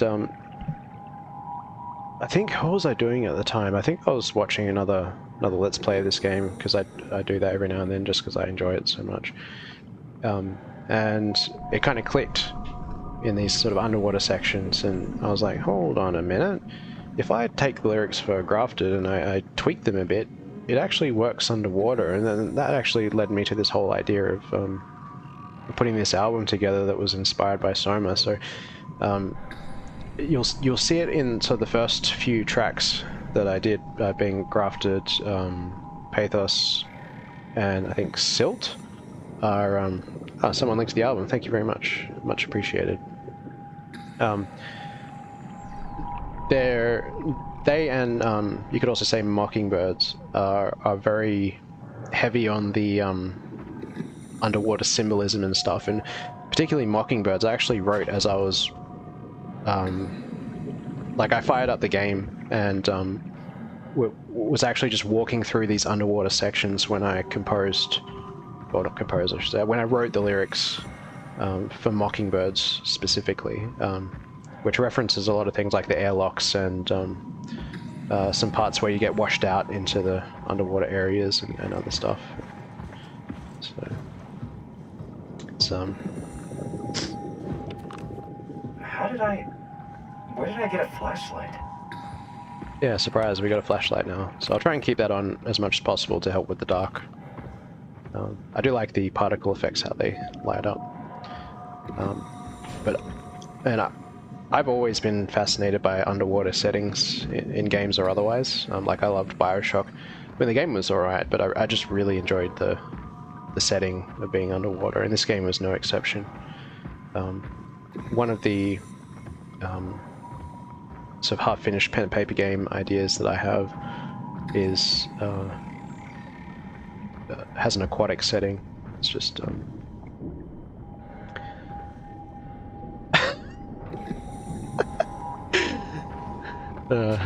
nice.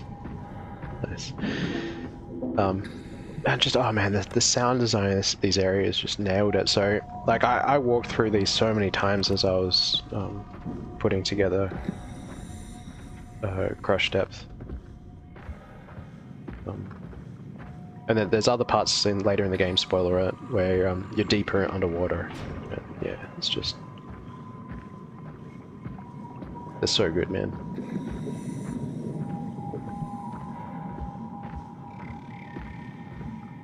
Let's have a listen. Come in, Theta. You better answer me, Strasky. Come on! Amy, where are you? The fields. I had to leave. Is Carl with you? It all went to hell. Hold on. You got the power automated, right? The plant is safe? We need the power to keep the sites running. Oh, fuck the power! Fuck you, Strasky! The machines killed Carl. Oh, shit. All right, calm down. It'll be okay. Can you get back to Theta? Yeah. I think so. I'll head for the shuttle, the Aux. Good luck, Amy. rooting for you. Yeah, thanks a lot, Strasky. Only watched her buddy get wrecked by a robot, and he was like, "Oh, my power." Anyway, let's mosey on. I think we're about to get our first NPC quote-unquote encounter for this level. I love the fish and everything floating around, so good. And oh, we're getting some distortion.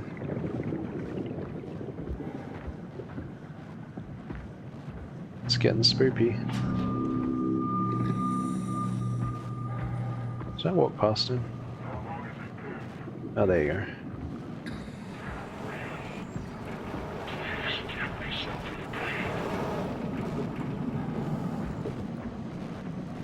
Just listen to him for a sec.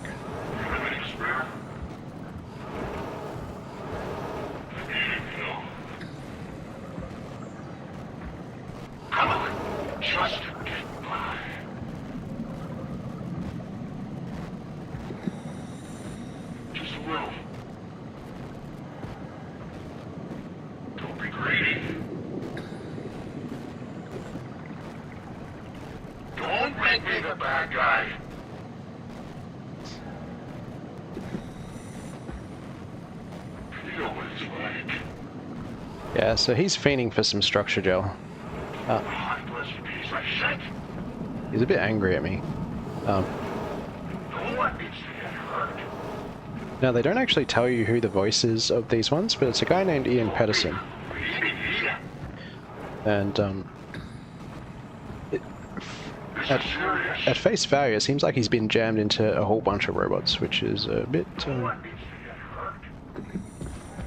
rough. Oh, yeah, wrong turn. This is a dead end. Dead end to trick you. You just think, run past this guy.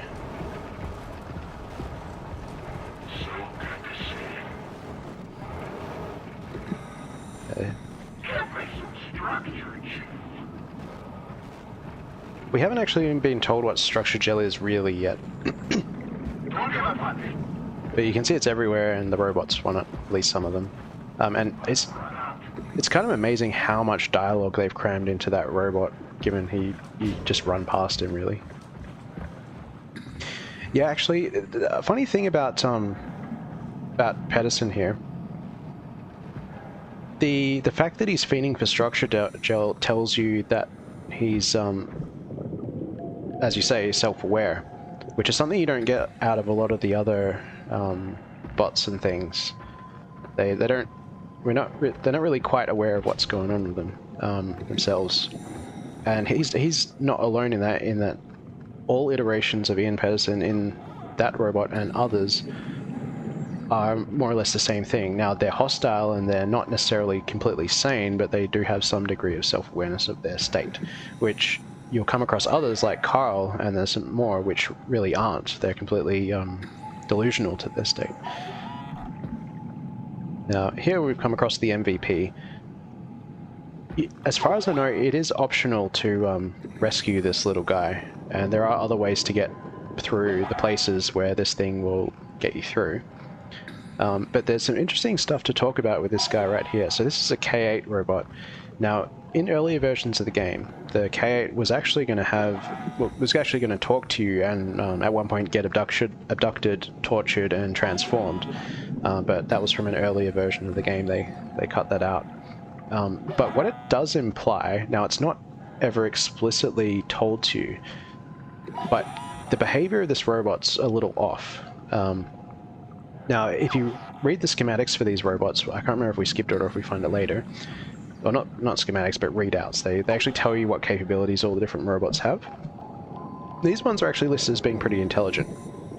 So this isn't 100%, but it is entirely possible that there is someone in this robot, like the other robots. So this one's very friendly and helpful. And that knowledge, or even that suspicion, really changes how you treat this robot through several events in the game. So we'll just I like this little thing, so we'll just let it. Yeah, I believe that is Morse code.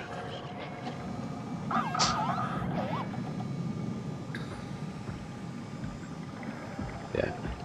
So this little thing's cute, but it's also our BFF, and it will help us out shortly. But before we go anywhere else, there is another robot here that we want to take a quick look at.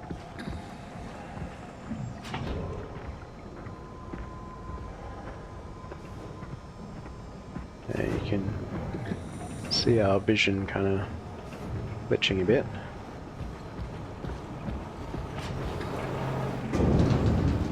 There's another one. Now that might be Ian still, but I don't know for sure. But he's had better days, old mate. Might be completely insane, or might just be trying to end his life. I mean, given how self-aware they seem to be and the distinct lack of structure gel out here, he's could just be fiending and go checking out, bros. Checking out. Anyway,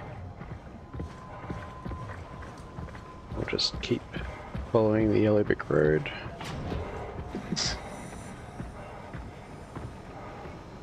And another of these are called scavengers, by the way, these robots. We got another scavenger here. Now this one's kind of different in that, if I recall, like obviously we're on safe mode, so he wouldn't be hostile anyway. But as far as I know, this one is just simply not hostile. It actually just tries to avoid you as much as possible. It just doesn't want to deal with you at all. It's like, don't touch me, bro. Yeah, so kind of interesting.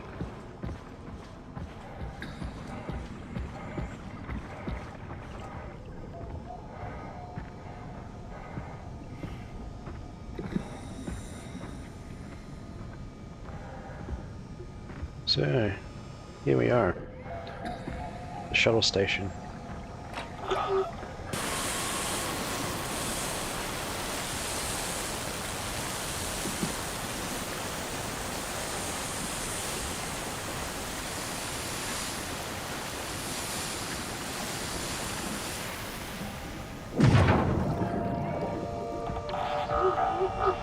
Well, thanks, little guy.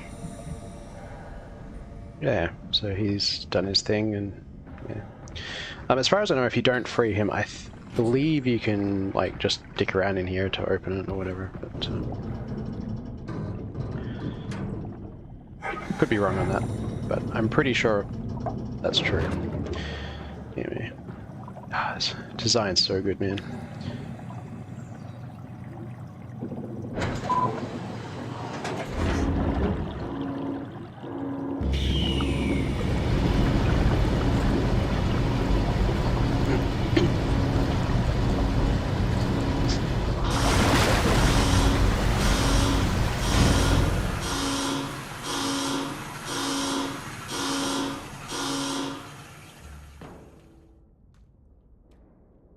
Let's hope the shuttle still works.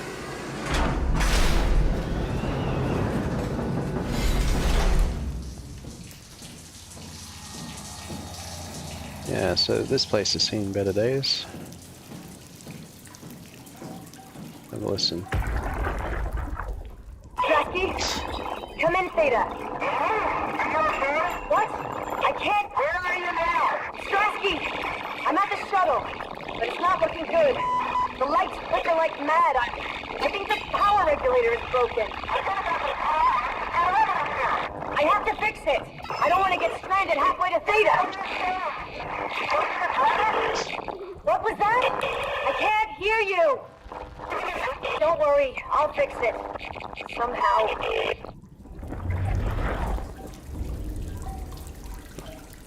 Just looking at the time, I'm going to take a quick bathroom break. So I'll just put some music on, and I shall be right back.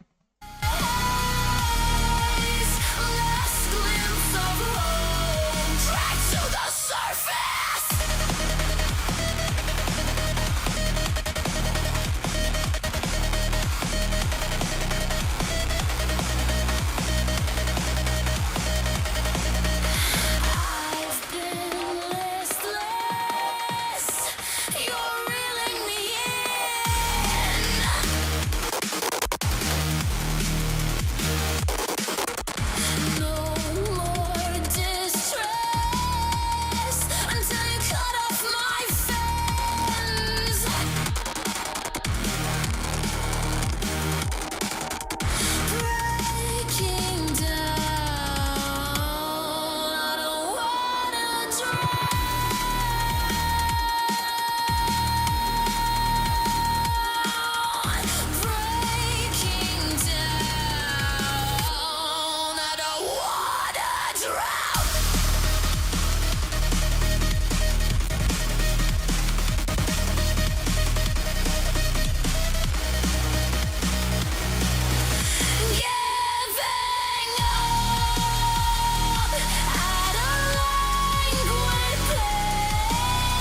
glimpse of home, dragged to the surface.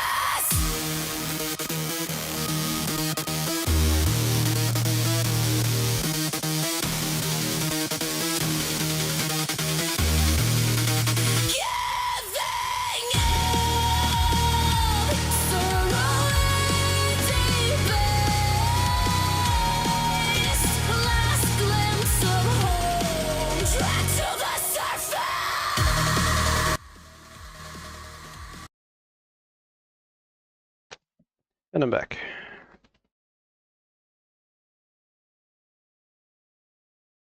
Cool.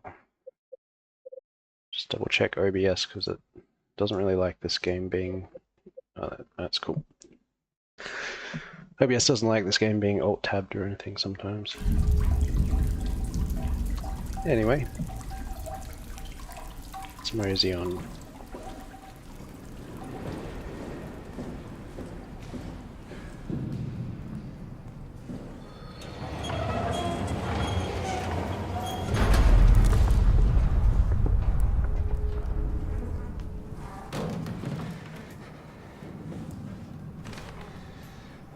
Looks like more of Amy's drawings. I'm not sure who that's supposed to be. I think it might be someone called Brandon 1, but I'm not sure. Maybe it was Carl, but it doesn't look like Carl. I don't know.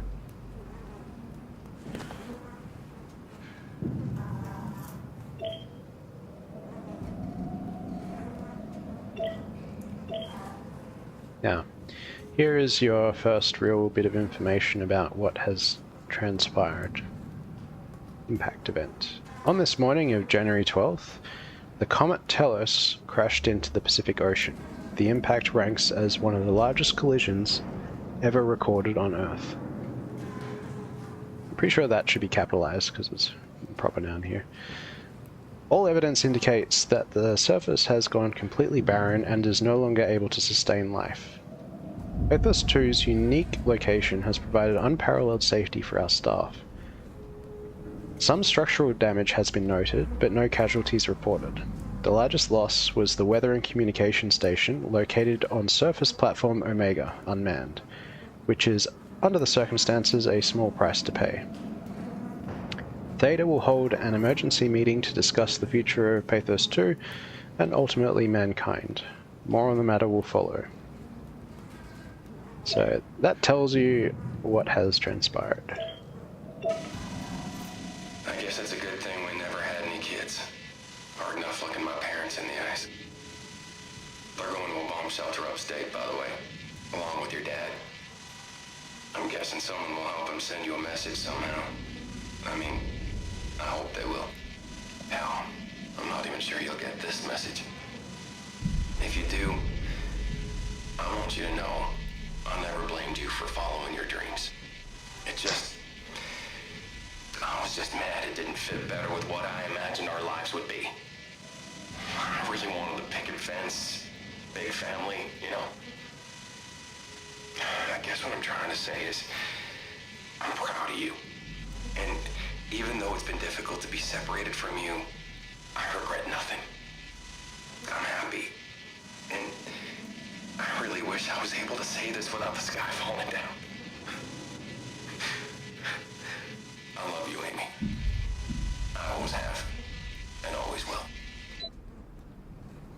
Yeah, maybe that drawing was actually Dominic, but didn't quite look like him. I don't know. Maybe I'm just not seeing it right. Welcome back. What you missed was the reason why everything is effed is because a giant comet crashed into the Pacific Ocean and left the surface completely barren, ending all life on Earth. And luckily, Pathos 2, because of its location, was able to survive with some relatively minor damage. Who that was on the video, this is Amy's tablet thing, and that video was from Dominic, who was presumably her ex-boyfriend or ex-husband or something like that. Anyway, let's...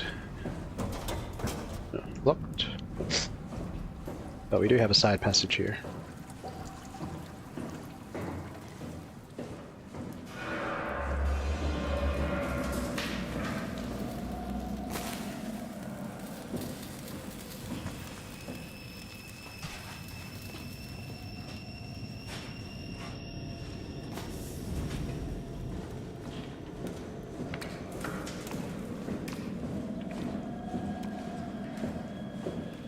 Yeah, this place has seen better days.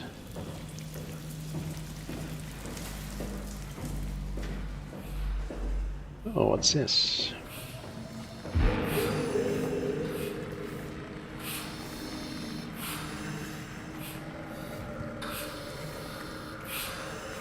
And now we get into some of the body horror in this game, which I actually kind of wish they leaned into a bit more. I mean, don't get me wrong, they didn't exactly go too light on it, but I feel like, possibly because of time constraints, there was even cut enemies that would have been even more leaning into the body horror, for example. And Amy here, actually, I think she was done sort of very last minute when they did some of the changes. And in fact, there is a cut enemy that I believe is supposed to have been Amy. If you can kind of put two and two together. There's power things like at the at Upsilon thermal plant.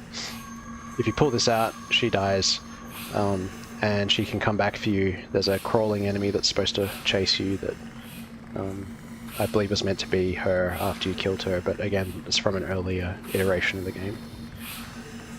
Is this transitional? Does he become more machine over time? Do you mean Amy here on the ground, or are you talking about the protagonist?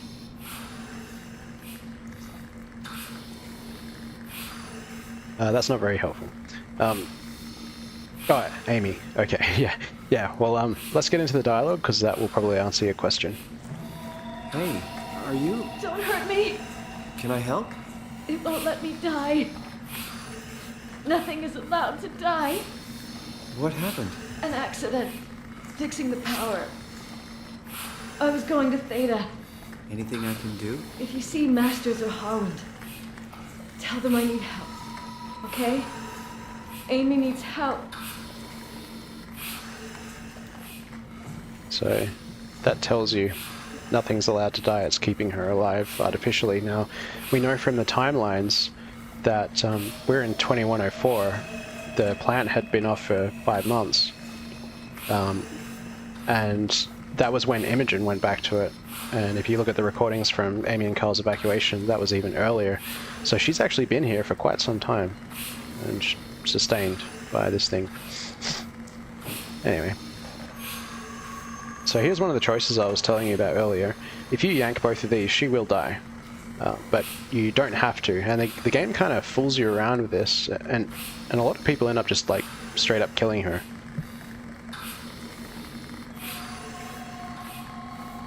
The NPC says if she wants to go, I mean, you could probably pull the plug on her right here. Yes. But the thing is, she says well, hold on. Let me show you. Shit. Are you okay?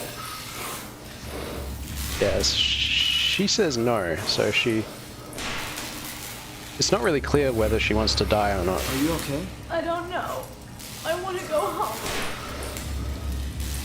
So the game really messes with you. If you yank one, like, she's here obviously not very comfortable. The breathing of the lung thing goes a bit weird. And you can see here, power supply unstable. Safety systems offline. So the game really messes with you. It's like, oh, do you want stable power? Well, you better kill this lady. But it's also ambiguous as to whether or not she wants to stay alive. But we're going to keep her alive.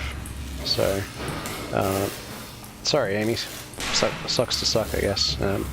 Taking your fire extinguisher too.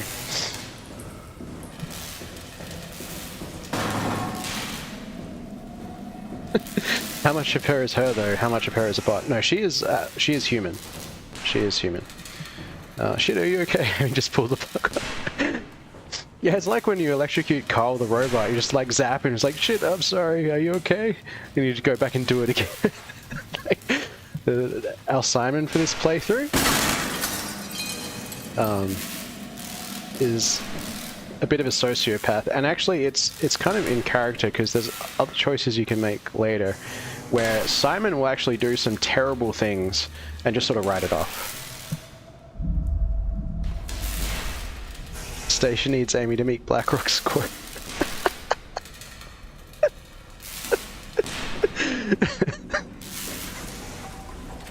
Nice.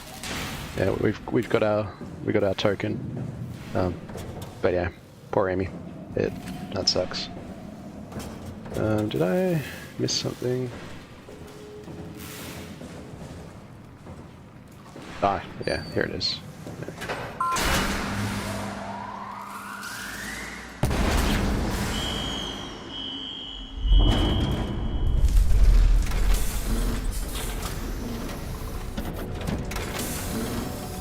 So, we found our shuttle.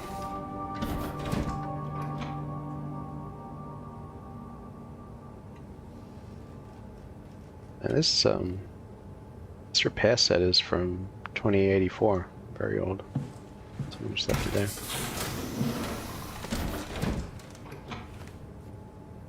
So here we are, and we just put our door opener. Shuttle J6. And I'll be quiet. Activated.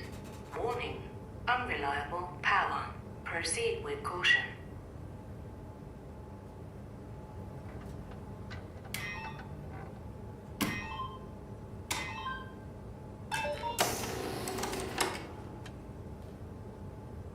Now, this actually lets you pick anywhere, and this sort of gives you an overview of the whole Pathos 2 installation.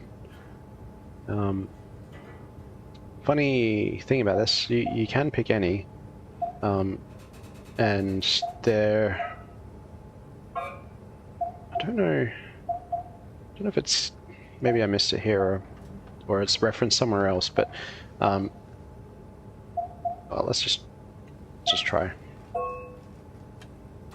Oh, so it does. They were trying to extend the shuttle down to Tau and beyond, but that part's actually not complete. So there you go. Welcome to Pathos 2, your expressway to the stars. What started as a thermal mining operation in the 60s has now become home to the Omega Space Gun, the world's most affordable way to launch satellites and deep space probes. Our unique Atlantic Ocean location allows for this gigantic coil gun, running longer than a marathon, to safely launch projectiles without risk of damaging the payload with risky combustion. The station spans multiple sites and has a diverse staff of engineers and scientists. Together, they are able to produce, assemble, and launch the world's most sophisticated spacecrafts. In addition to our principal operation, Pathos 2 is also the home for multiple research projects within the marine sciences, including hydroculture, turbulence, and deep-sea construction. We are now leaving Upsilon for Tau. Tau is a modular research platform for studying deep-sea life and human life in extreme conditions. The shuttle tunnel to Tau is still being constructed. This shuttle will stop at Omicron. Please use the climber at Omicron to reach Tau. Ah, so there it is. Depending where you pick, they will actually give you different descriptions. Like if you pick Lambda, where Catherine is, will tell you Lambda's a hub, if I recall, and so on and so forth.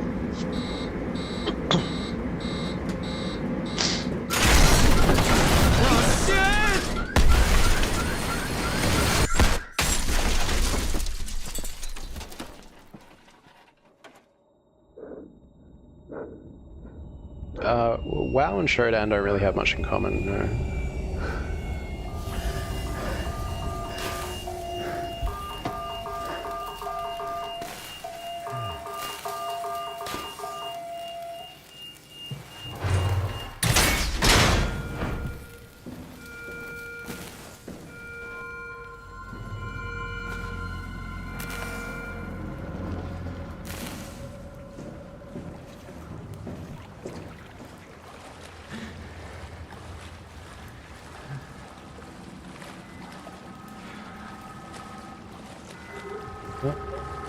It's a communicator. Let's go answer. Simon, are you there? Catherine, is that you? I was on my way, but then the shuttle train, it fucking crashed. Are you alright? The system says the section is sealed for a suspected hull breach. No, I'm not alright. What the hell happened to the world? Why are we underwater? Wow, you're really out of place, aren't you? Look, don't worry about that right now. I realize you're confused, but you're so close to Lambda. If you just keep going. How close? Can I walk there? Yeah, but the tunnel is locked off to protect the overall structure from collapsing. What you need to find is your section's maintenance hatch. It'll lead outside. Maintenance hatch. No problem. What is that? What's going on out there? I gotta go. See you soon, Simon. Catherine? You okay? Foreshadowing. Anyway, let's just take you to the end so you can see.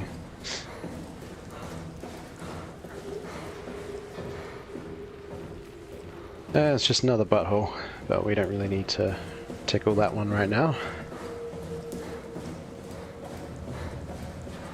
So I'm going to show you an optional encounter.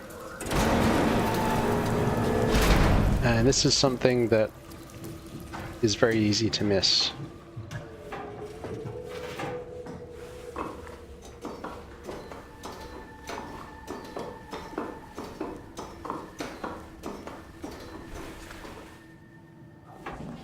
Fuck, I forgot the Omni tool back in the shuttle.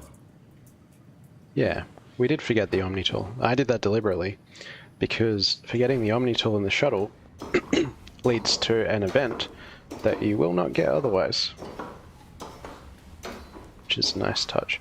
I have to say, it's one of the things I really like about this game, even though like it's largely a walking simulator with a little bit of sort of that Amnesia style of hide and seek horror. But they still actually went to a lot of effort in making a whole bunch of optional encounters, a bunch of dialogue variations to... Oh. Hold on.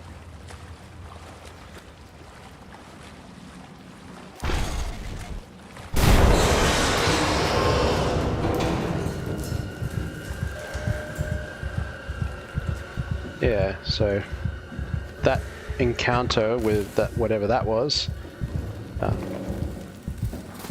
you only get that if you forget your Omni tool.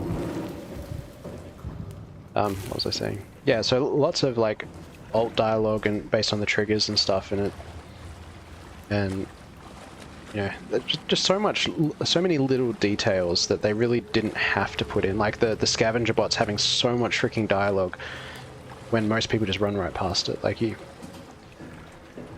they really went all out, and that's one of the reasons why I think we're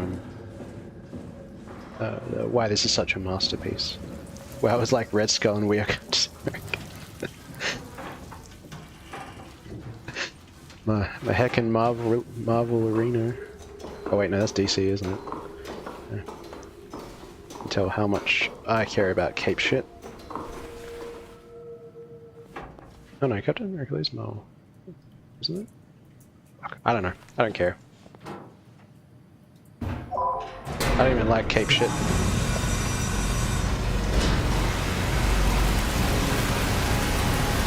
Here we go again.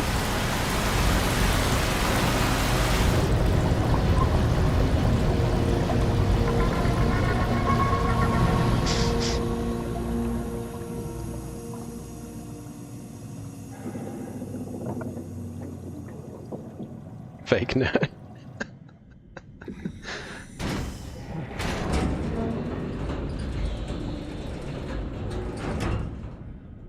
Wait till you hear my takes on like Star Wars and shit, which is another thing I don't like.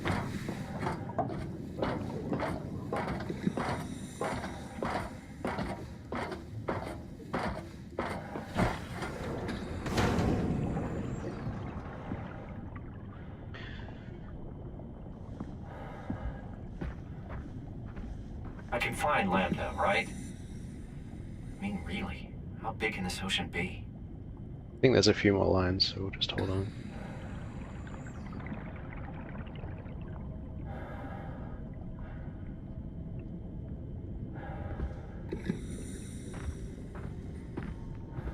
Or I might have been thinking of another section.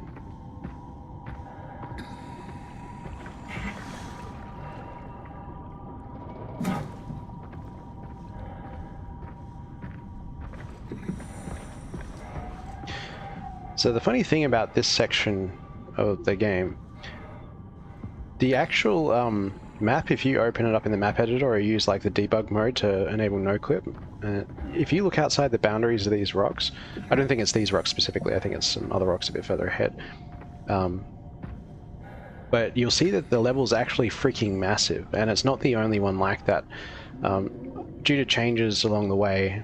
And I think this change was actually to not overwhelm the player, and try and keep the player on, you know, sort of a clear path.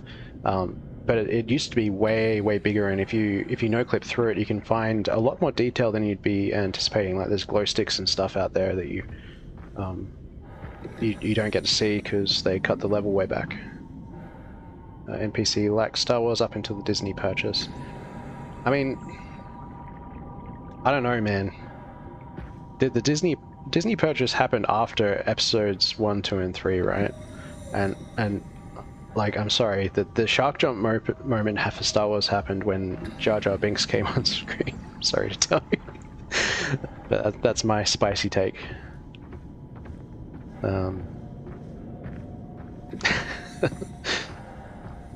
I don't want to talk about Star Wars. I don't even like Star Wars. Don't get me wrong, the first 3, like A New Hope through to, well, I guess Return of the Jedi was really the shark jump moment, I guess you could say. But yeah, I could like Star Wars as a setting if they could do stories on occasion that aren't Blue Wizard, Good Red Wizard. Yeah. KOTOR and the Jedi Knight series were the best things about Star Wars, in my opinion. I actually did like those games. They were pretty good. Well, even I can't remember, didn't Raven not do Jedi Academy, or am I smoking rocks? But that wasn't too bad as well. But Jedi Knight 2 was legit.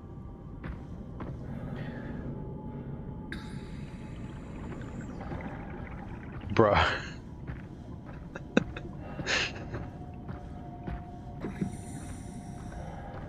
Man, I love these underwater sections. They're just so good. If they ever remade this game, in my opinion, all they'd really need to do, there's one section of the game that's a little raw, so I'd like to see them fix that up. But otherwise, just update some of the art assets and fix a couple of the continuity errors and just call it a day. Like, everything's so good. I'd love to see this game with like high-res textures and some extra mesh detail and like tessellation and stuff, and like even ray tracing, as much as a meme as that is. I reckon it would be pretty sick here. Books are amazing. Which books? I mean, wasn't there was some like older ones, like was it Splinter of the Mind's Eye or whatever it was? They weren't too bad, I guess. Yeah. I don't know what to tell you. I'm just not a big fan of Star Wars.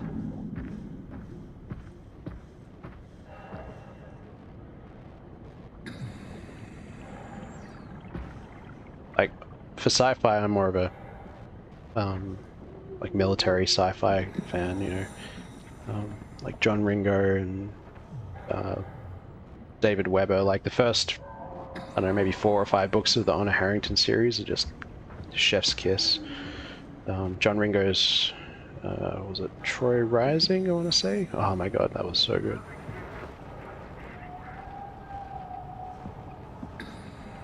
Anyway, we've got another scavenger, so let's have a listen to him. He's a bit angry, this one.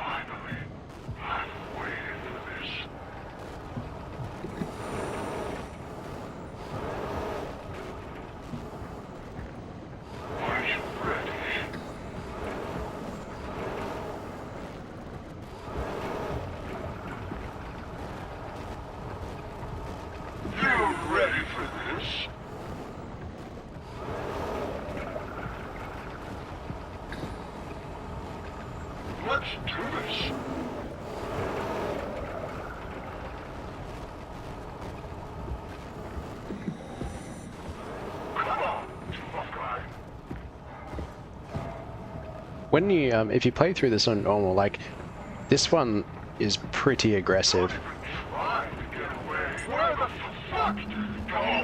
Like, he's very angry. He just throws down and wants to wreck your shit.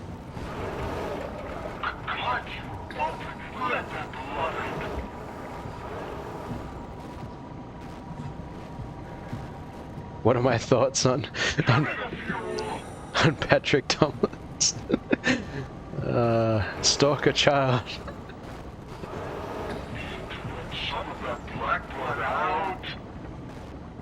Go to prison, stalker child. Enjoy prison.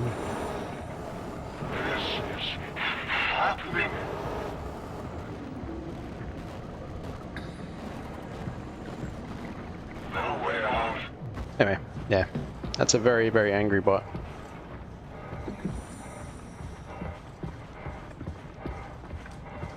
We'll just,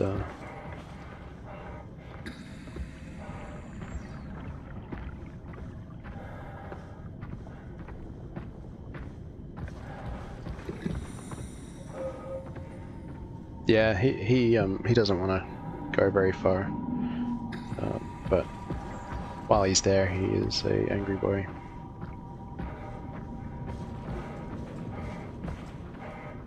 Well, there's Lambda, but we got a couple of detours to make. So there are, if I recall, going in here will net you some optional dialogue a bit later.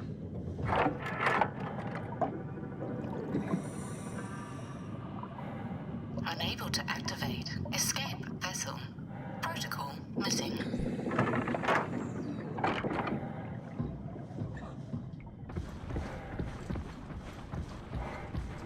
There's another thing we're going to do, and you'll just have to bear with me because I need to do some walking. It's like, oh man, look at that, it's so nice. There's another bot. We can't really do anything with that bot. If I recall, this is the area where you can kind of, I think you can actually do it yourself. Like if you go mountain goating the right way, you can get out at the level bounds. But I think I would need to reload the game after that, so I'm not going to do that here. Might do that in another stream or another video or something. I don't know. Anyway, as we continue along here, there's Fish Glowy.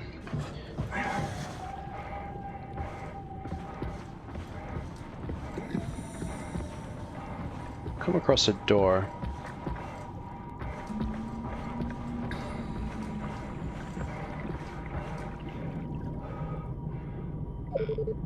Oh, come on. You open everything else. Is it a security clearance thing?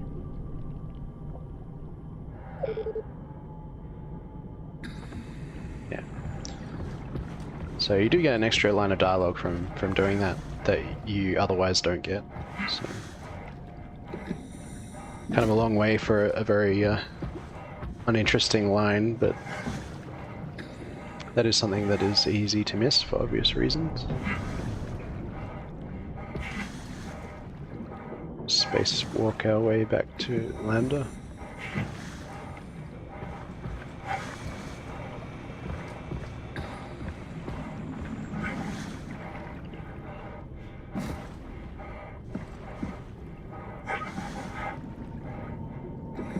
And into Lambda we go.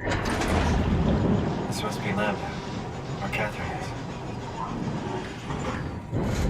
Now there's an optional bit of dialogue that we would normally be able to get just up ahead. I'm going to show you like a whole bunch of alt dialogue bits here, but there's one we might not be able to get because we're on safe mode. I'm not sure if it will still trigger. We'll give it a shot. We'll give it a shot.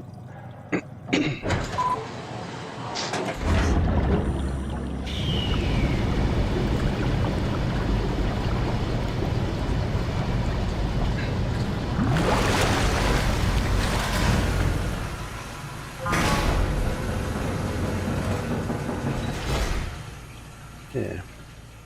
So like everywhere, Lambda's seen better days.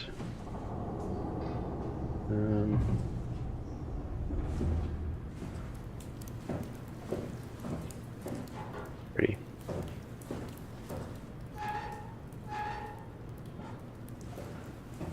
Okay. So to get this bit of dialogue, we need to rush ahead. Oops, spooky. Catherine?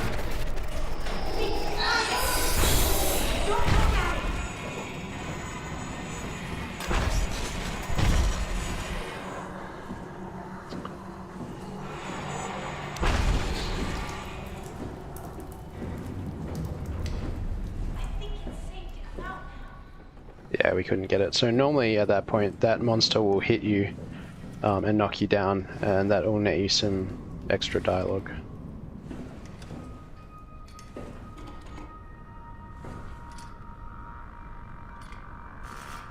Oh, there's Catherine. Now there's some other optional dialogue we can get here. We plug our multi-tool. Lambda Terminal 27 activated. Oh, you found an Omni-tool. Very handy. You get that dialogue from Catherine, which you normally wouldn't get. Now there might be some other dialogue I can trigger from her by doing some other stuff. I've heard the voice files. Yeah, there you go. There's one. But there's even more that we might be able to get. I've heard them from the actual voice files from the game editor and from videos on some of the things, but yeah. I don't know how to trigger all of them. That's the thing.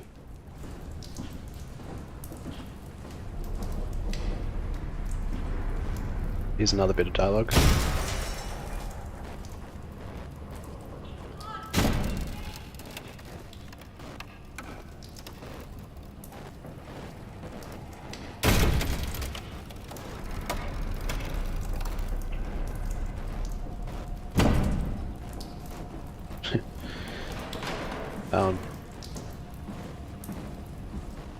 From memory, Catherine should actually have given a line there, but I think I might need to put her in the multi-tool, so... Let's have a chat. I'm right next to you.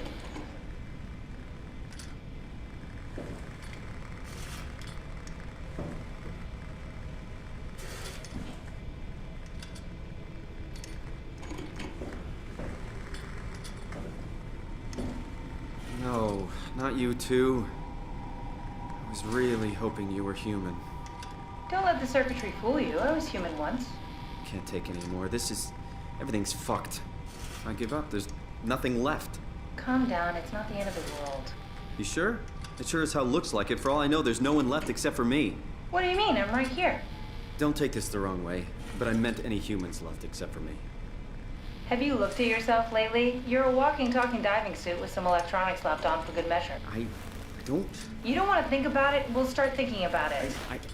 I don't want to do this anymore. I don't want to be this. I want out. Before you do anything hasty, could you help me with something? What? I was trying to find out what happened with my project when that brute knocked me to the ground. Your project? How could anything possibly matter when you know you're a stupid robot in a stupid dead world? Okay, focus. I need you to fix me so I can get back to work. Then you can sulk as much as you want. You gotta be kidding, right? I think I have a better chance of building myself a time machine than of putting you back together. All right, time for plan B. What's plan B? Oh, the Omni-tool. The tool you inserted into the terminal. Oh, yeah, the door opener. Yeah, you can pull my Cortex chip and put it into the Omni-tool. What's a Cortex chip? It'll be obvious. I'll eject it for you. Just grab the chip and slide it into the Omni-tool. Come on, I need you to do this one thing for me. Yeah, all right. Thanks. Should be easy enough. Just pick up the chip and slide it into the Omni-tool. Why does a robot chip fit a door opener? It's standardized connect. Catherine? All right, let's give this a try.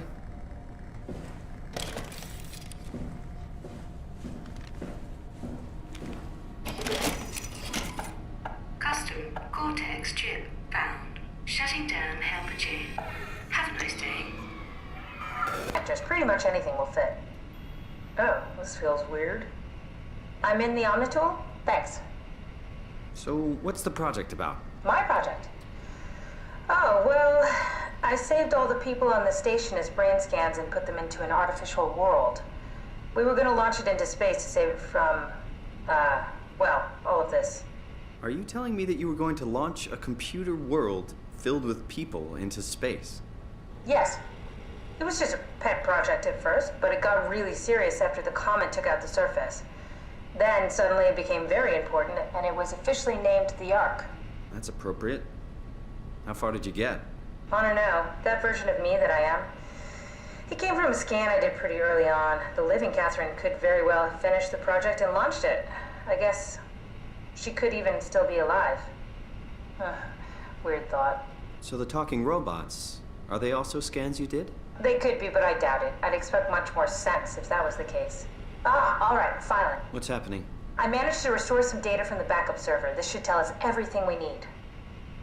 Oh. Could you do me a favor and run into the other room and have a look? I don't seem to be able to view the files in this condition. I need to know that the Ark is safe. Sure, Kath. Thanks. I'll unlock the door for you. Check the computer in the other room. What was it you said before? You from Toronto? Yeah, I just went in for a brain scan, and suddenly, here I am. That doesn't make any sense. How? Why would anyone bring a scan from Toronto? You think that's strange? What if I tell you it was back in 2015? Whoa.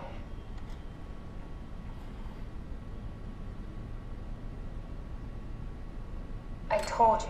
Go check the computer in the other room. I told you. Go check the computer in the other room. So there you go. Catherine's a robot.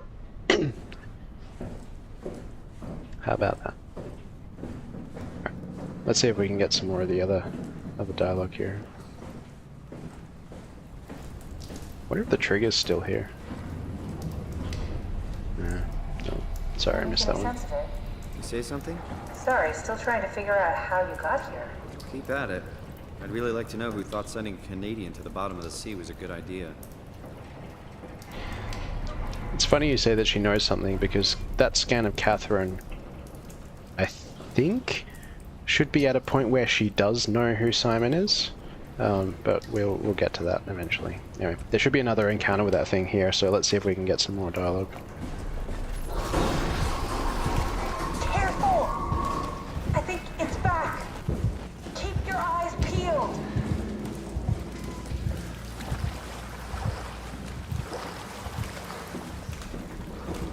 I guess not.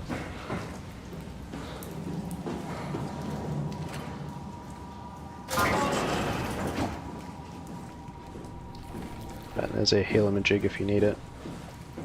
You don't really at this point.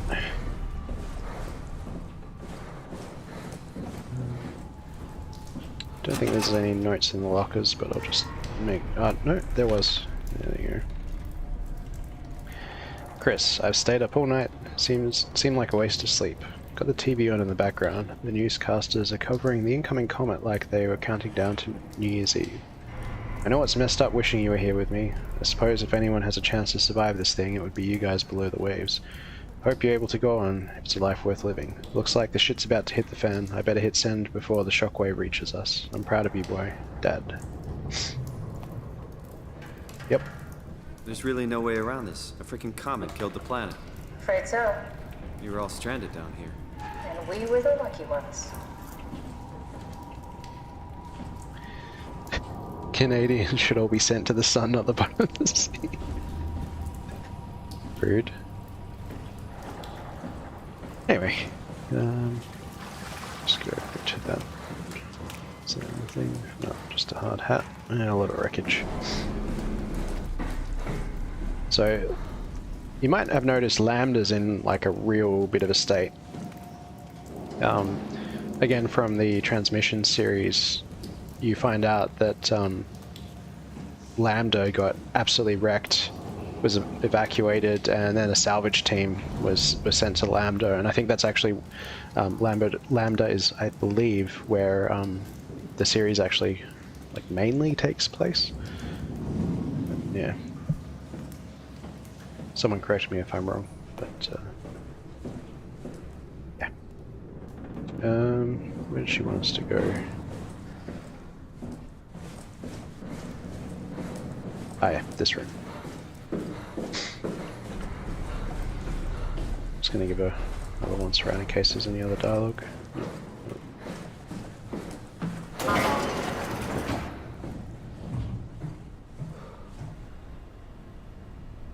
There's a map. Doesn't really tell you Check much. the computer. Yes, look for anything about the Ark.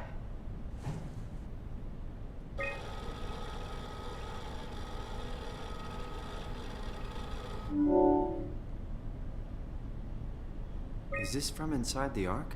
Yes. That's some early renders of the world inside. Looks a whole lot comfier than this place.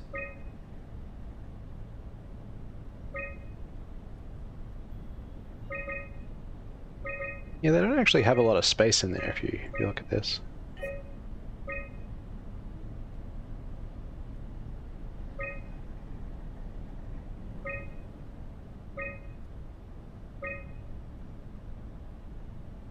There.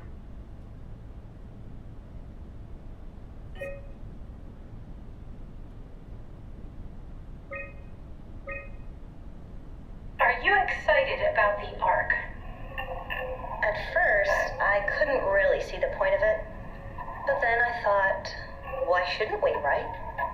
I mean, if we are able to save even just a small piece of ourselves, why wouldn't we do that? So you are in favor then? I think it's really important we do this. Which this whole project kind of raises some other ethical questions. You're taking brain scans of people, jamming it into the machine, firing it into space. Now granted, a lot of them volunteered, but it's you know, they're doing this essentially on faith that it's a good idea and that Catherine has made something worth living in. But they don't really know that for sure. I mean, you spend a few years on the Ark in space, and given looks like the environment's not that big either, I'm sure. I mean, it's kind of hinted that they can expand things from there, but yeah, just an interesting thought. What are your thoughts on the Ark? It's a great idea. Finally, we have something to do. Am I right? Are you optimistic about the project's chances of, about the Ark reaching space? It can definitely be done. You already solved the biggest problem. How to actually get us all in there. Now all we have to do is build the damn thing. And hope Phi is still operational. Yeah, I think we can do it. But it's not going to be easy.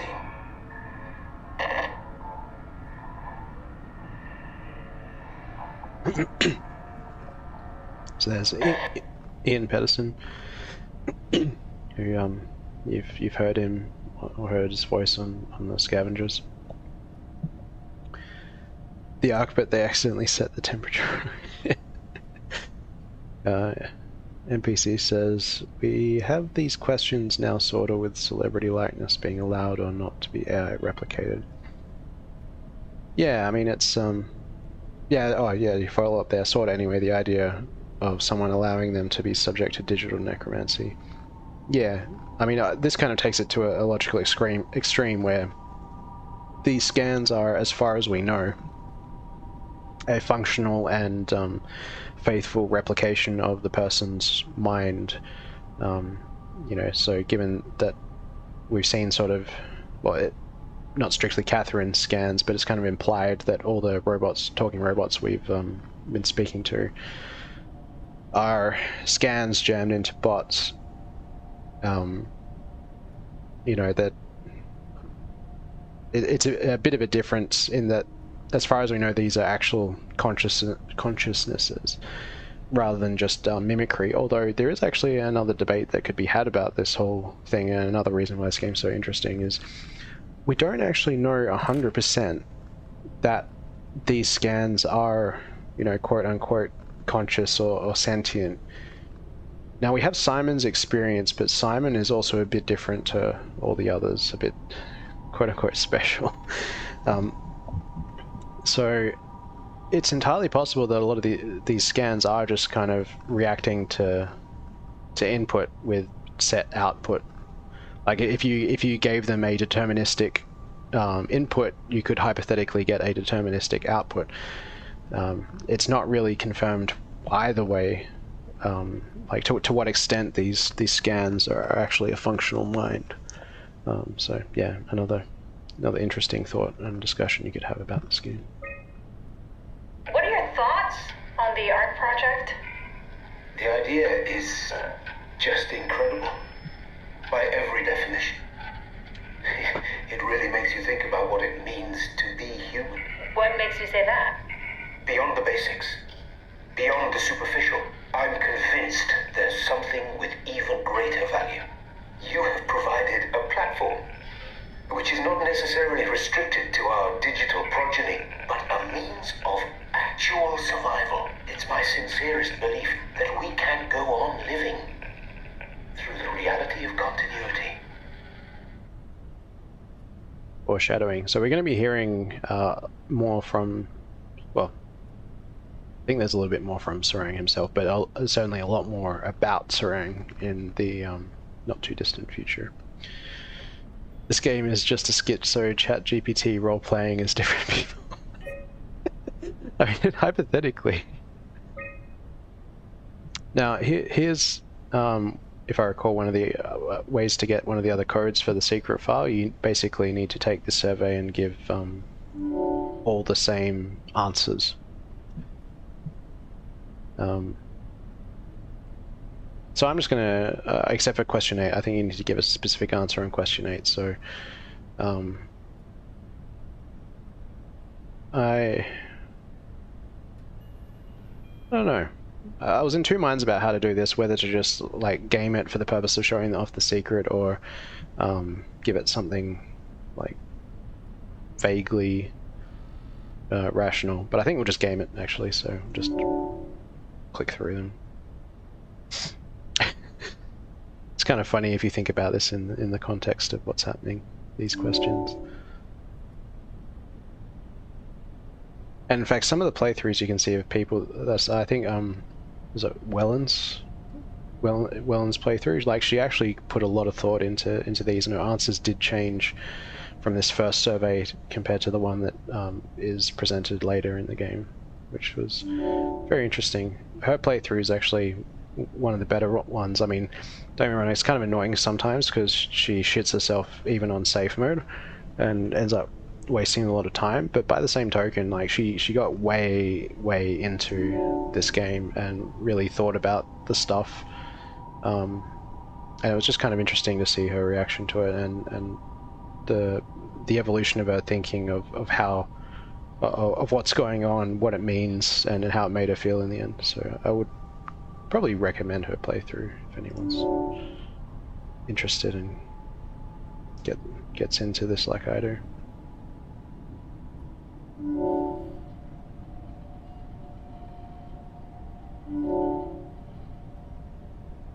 Now, as far as I know, for question 8, you are supposed to say 2, so we'll go with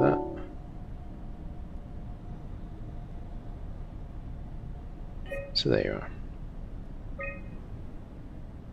I found a tracker homed in on the Ark. Oh, that's clever. I wonder if I thought of that. Does it still work? I really need to know what happened to it. I think so. It's doing something at least. Where is it? Hold on. I'm trying to find it. Please let it be safe.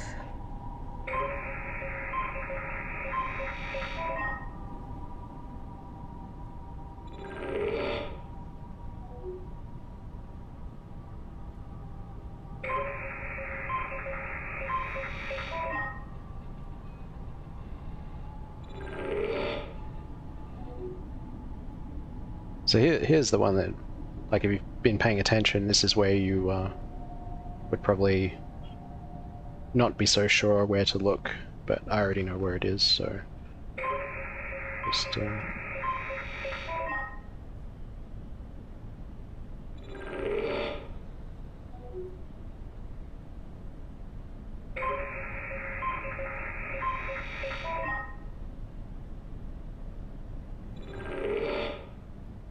I found it. It's at a site named Tau. Oh, no, it's on Earth. It's so close to Phi, they almost made it. Damn it, it won't make it for long in that state. A couple of decades at most. That's not much to build a future. If we got to it, could we get on the Ark? I suppose, but I'm not exactly flexible at the moment. so there's some interesting information there. Said a couple of decades. That's actually because of the power. So we already, from the other thing, know that there's only about 20-25 years of power. 20-25 years, as long as the plant's not busted, that it would realistically last, best case scenario. So that's the constraint there. I'll take us there. I can move, jump, swim, sort of. You're stuck in the door opener, the Omni tool. I'll just carry you there and you'll show me what to do. That sounds really risky. Besides, I don't like the idea of you carrying me around. Come on, Catherine. This is what you wanted to do. Your final mission. Let's launch the Ark. We would need to find a way to get into the Abyss. Can't take the climber without a power suit. We probably have to go to Theta and pray that Dunbat's still working. Okay, so we go to Theta. I don't know, it's pretty far. Catherine, look around. What else is there to do? You know what? I found a sunken vessel just outside. Bet that could take us to Theta. Really? Didn't look completely out of action. It even lit up a little when I tried the Omni tool on it. Okay then, let's have a look. I'll just eject from this thing. Don't forget to take me with you. I do like that touch of, like Catherine's voice always comes from the little, like, microphone camera thing as you move around. Alright, let's do this. Come pick me up.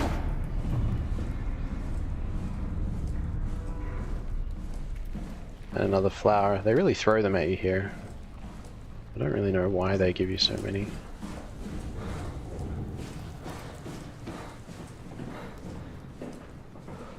Just give it the once more through.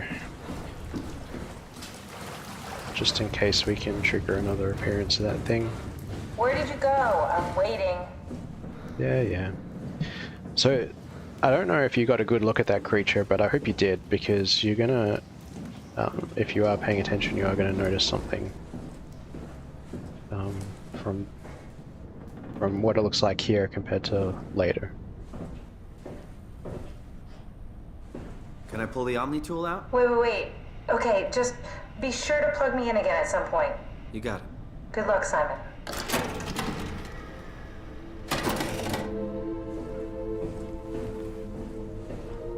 There you go. Catherine's our door opener.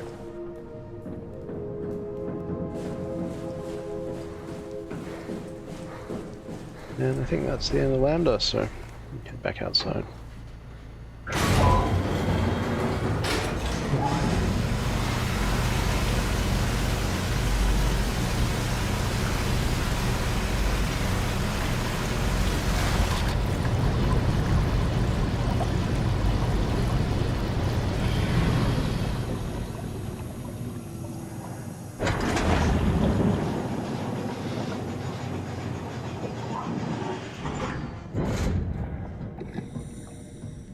So that dialogue about the vessel outside that Simon says, you only get that dialogue if you go into that thing, as we did earlier.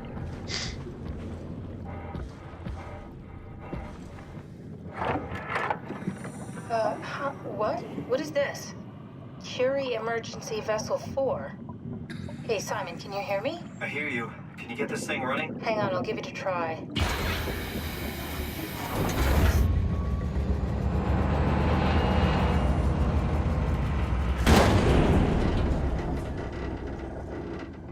Sorry, it's dead. Worth a shot? The CV came from Curie. It was a ship that used to make runs between Lambda and Lisbon. Looks like their wreck is close. Maybe you can find a vessel like this one inside. Sounds like a plan. I'll just save the security information and update the Omni tool. There. Should help you get around. Great.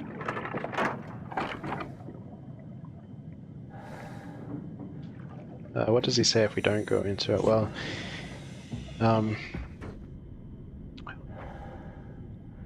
I actually can't remember what the alternative is. I think the dialogue either ends it there or you just like give some other line to close it out. But yeah.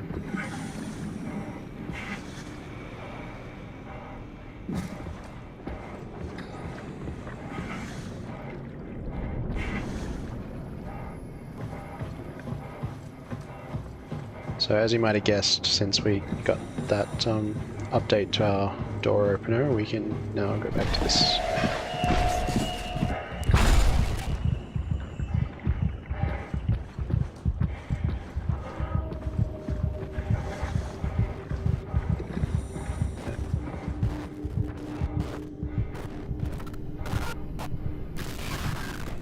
More foreshadowing.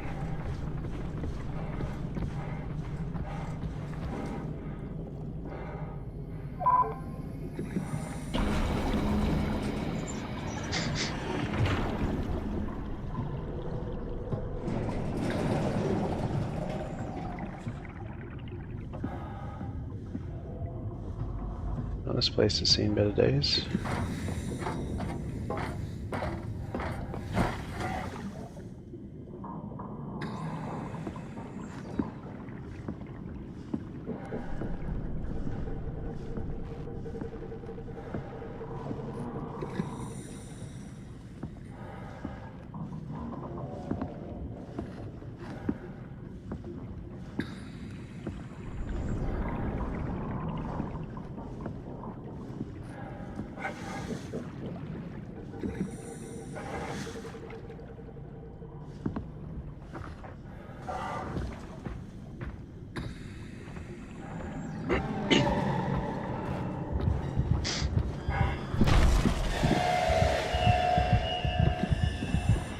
Yep. Extra spooky. I can't recall if there's one more scavenger encounter here or not. I think there might be. Maybe I am misremembering.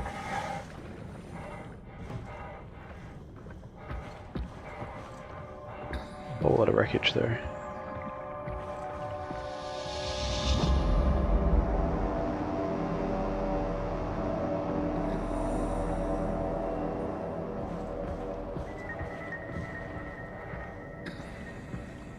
That's so cool.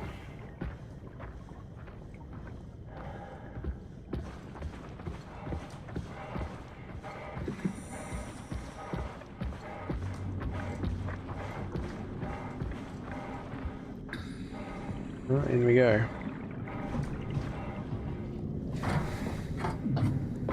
So this part's going to be pretty interesting, and you're going to notice some strange things about this place, like I think we're... Why are there walkways that are 90 degrees? Well, I mean, the game will tell you, but I'll tell you now. This is actually based off well, inspired by a real vessel that, basically, it's like sort of semi-submersible, and it does like it dives part of the ship, and then like everything at that point's at a right angle. So this was the same. It would submerge part of its hull and ferry stuff from Portugal to Pathos too. So that's why you'll see a whole bunch of stuff at right angles.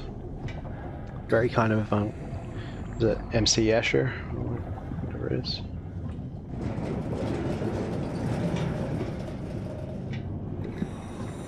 But that creature that we're seeing is called a flesher, and there's actually two of them, so that you'll find the one here in the Curie is different, has a different model to the one in that we saw in Lambda. Now, in my opinion, the fleshers are one of the more interesting enemies in the game, because they're a relic from an earlier version of the game where there were actually multiple factions of different, like, I guess you call them mutants or like post-human things. One was sort of very mechanical, one was sort of very biological. So the fleshers are a bit out of place in the final game. They just sort of haunt Lambda and the Curie, but there's not really any rationale for why they are the way they are or where they are. It's not really explained in anything in the lore. Like most of the other enemies, you can actually...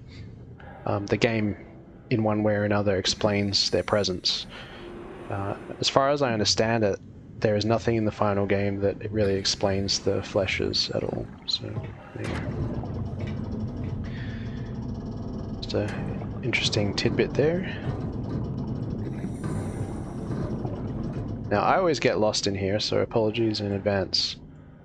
Whoop. And did that just... Alright, we're in. Let's find a working escape vessel. Did that locker just change position when the level changed? But anyway, yeah. Expect me to get lost.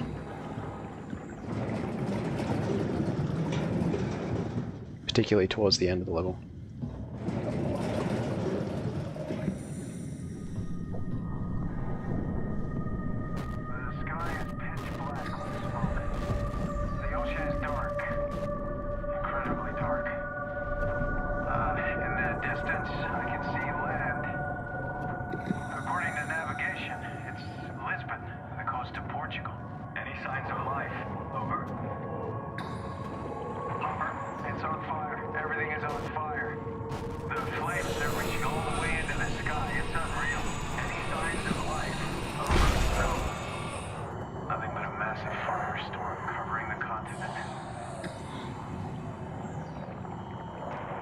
Yeah, so that was pretty interesting, that dialogue there. This Flesher is just really annoying. I mean, he's not really much of a threat to us because we're on safe mode, but he just kind of teleports around, and the interesting thing about his teleportation is it's not actually teleportation, and you kind of notice that more with another enemy you'll see later in the game. It's actually the electromagnetic interference that causes Simon, because he's mechanical, to briefly like short circuit or lose time effectively, which is yeah, kind of interesting.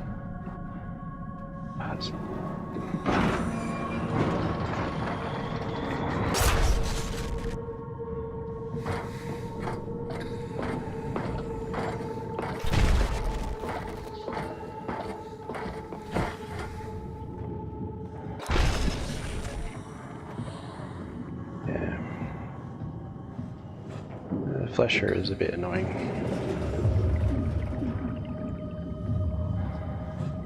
I really like the design in here. Now, as far as I recall, as soon as we get in here, the this will stop the Flesher from spawning, at least for the time being. Huh? What? Oh, you made it! This is much better. Let's see if we can't get this thing moving. Wait, what? Safety locks are blocking the vessel's release. Are you kidding? How much more of an emergency could this ship be in? It's on the bottom of the sea. Take a look at the engine room and see if you can figure it out. Maybe there's an override or something. There's monsters out there, like the ones we saw at Lambda. The more reason to get going. What? Come on, you know the drill. Don't look at them or get too close. It'll mess with your circuits. Ah, shit. We need to get out of here. I know, I'm going. Yeah, so that's kind of what she hints at there, is it jacks up your circuits and you lose time. Experienced that after a long night on the town. Furniture shifts in front of me. My screen goes black and suddenly it's hours later. That just means you had a good time. Something is stabilizing the ship. We need to let it know this is an emergency. Convince the ship that this is an emergency. Convince the ship that this is an emergency. Okay. Now this is the part that I'm going to suck at, because I can never remember the route properly. Yeah, it's on fire.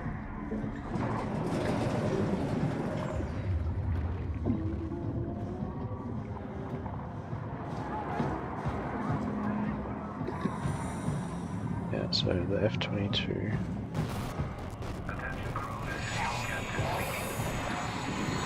Huh.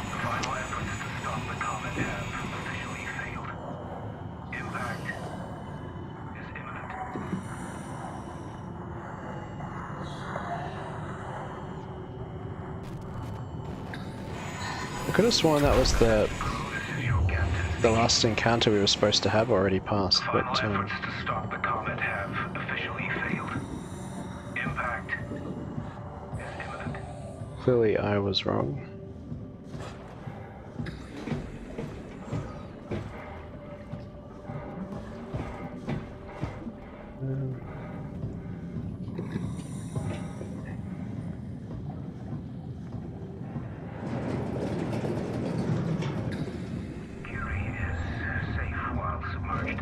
Guess this is a bridge. What's left of it is doing okay. For the rest of the world, there's no good way to describe it. The destruction is absolute. The surface is just gone. Yeah. World's in a bit of a state. And you can see it here on the diagram. That's how it works. So down the stairs. For the rest of the world, there's no good way to describe it. The destruction is absolute.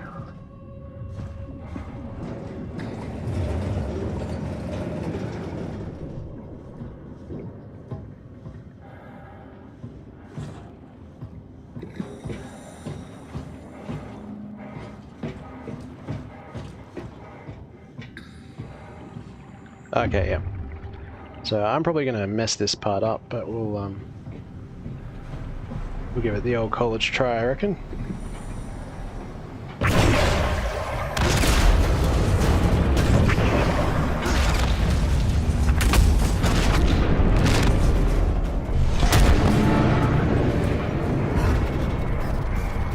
Warning.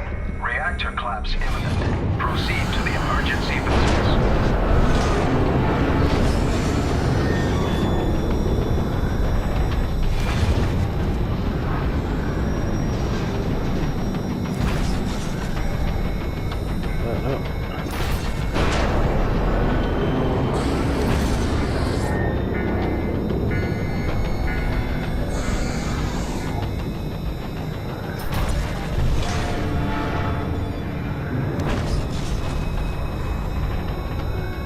I didn't goop it up. That was amazing. Okay, I'm in. So let's get the hell out of here. It's taking so long. We need to pump all the water out before we take off. Can't you do it any faster? I'm almost there.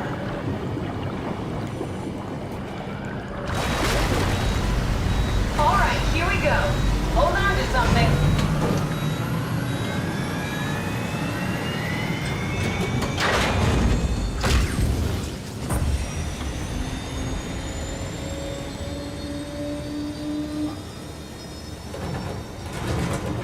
Can you steer this thing? Starboard rudder is choking, but I can compensate. How do you even know what direction we're going in? Don't worry, I'm hooked up to the navigator. We're headed for Theta. Should be a matter of minutes. I thought I was done for back there. Seems like the WOW is keeping the Curie from going into a catastrophic failure state. I mean, how did it get on the ship? Are you talking about the black tentacles in the engine room? I've seen them before at Upsilon. What are they? They're a manifestation of a malfunctioning station-wide artificial intelligence called the WOW. Station-wide? So we just made a powerful enemy. No, it's not like that. The AI isn't a persona. It doesn't feel or think like we do. It's more like a cancer. Was that the ship? Looks like your sabotage worked better than expected. Brace for impact! Hold on, the blast just pushed us off the plateau! What does that mean? If I don't hit Delta, we're dead.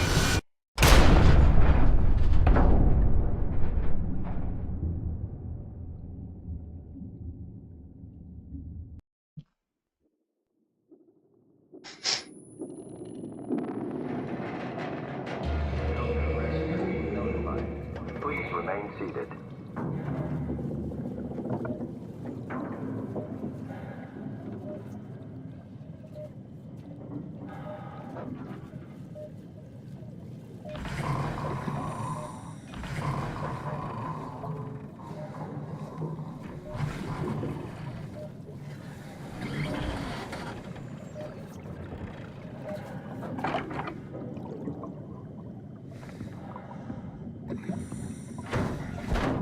I'll never get this open.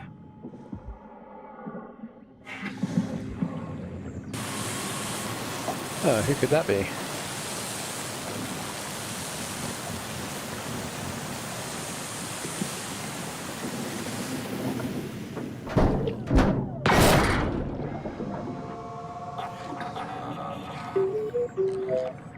Oh, hey, little guy.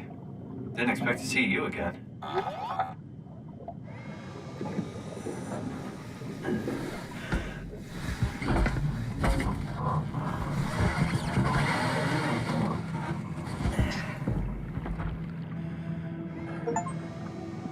Don't worry, Kath. I'll find a way to Thea.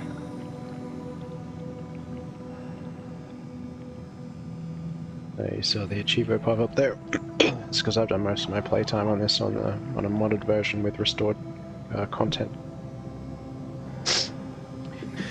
Let's just talk for a sec about what just happened there, because you finally got the reveal of what the WOW is, and as Catherine said, it's not something that is apparently sentient. Now, that may very well be true, and is honestly most likely true, but it doesn't really tell you the whole story. I mean, you can kind of put two and two together from everything that's happening, but there's more to it, and we'll talk about that as we get through a bit later. But here at Delta is sort of an interesting point for us, because this is really, you could say, that the start of where the links between my album and the game become very apparent. The opening track, Wretched, is about a character we're gonna start learning about here in Delta, and the stories that are told through the various tracks are really primarily about this point in the game onwards, for the most part. So we'll get to talk more about that pretty soon, but before we do, let's go poking around.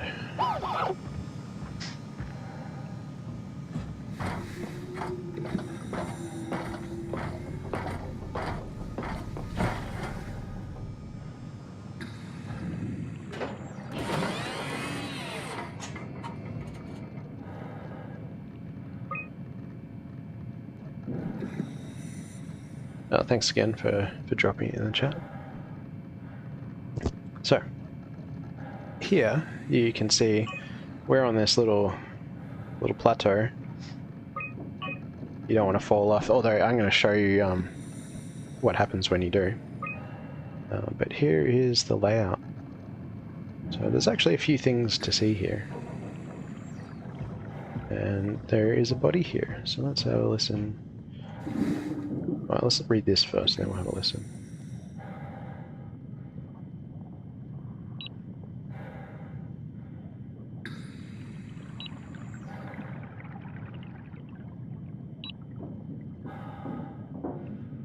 That doesn't look very good.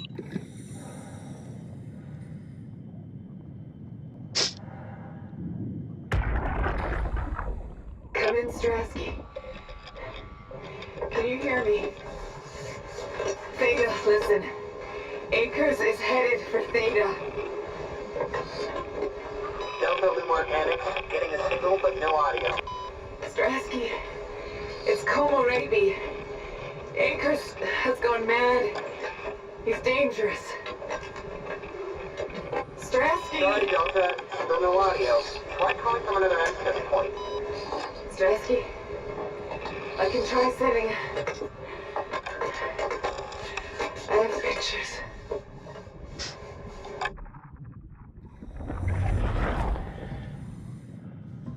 Yeah. So rest in peace, Komorebi. But Akers is a name we're going to get very familiar with. Clearly Akers has done something pretty bad.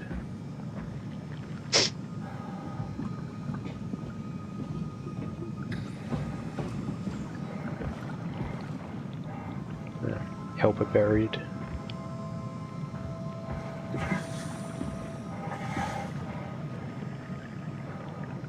Here we are at Delta. So Delta is where they did a bunch of the manufacturing for the space gun that was referenced earlier, which is kind of interesting. But Delta didn't actually have a lot of permanent personnel. You can see here it's like a partially constructed shell. Really like the design at Delta. You know, because you're on this plateau, and it's just kind of detached even by the standards of Pathos 2. So, just skip on over here a bit, I think. And I'll show you what happens when you jump off, just because it's kind of long drop. Sure is, Simon.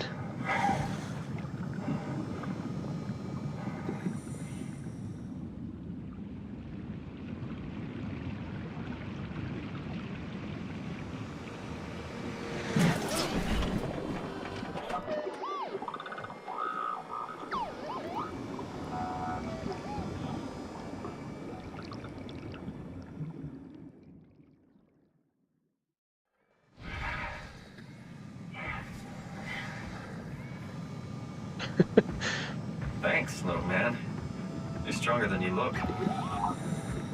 Yeah, so the K8 won't let you fall.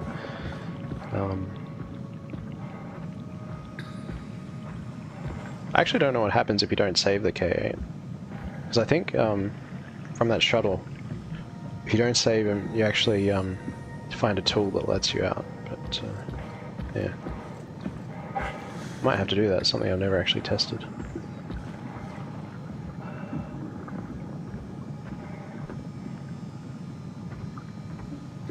Imagine forgetting the iPad here.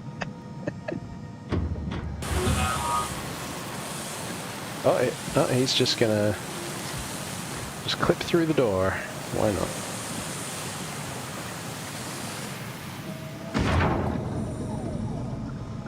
Good robot. If you consider the fact that there might be a sentient brain scan in the K8, and that Simon's just being this patronizing arsehole.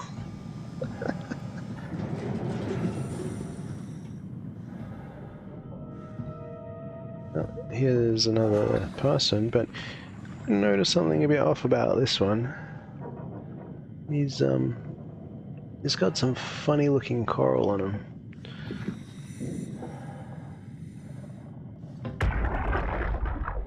You saw that, right? You saw Akers fucking injecting that shit into them? He got me pretty bad. I think I made it worse pulling away. I can feel it bleeding out. Can you see him? Fuck. He got on the Zeppelin. He's going back to Theta. We have to warn them. Good luck with that. The platform radio is dead. Remember? The Lumar Annex should work. It has to. Yeah. You go. I'm not gonna make it. I'm just not. Come on, Evans. We have to warn them. Come on. Yeah. Didn't work out so well.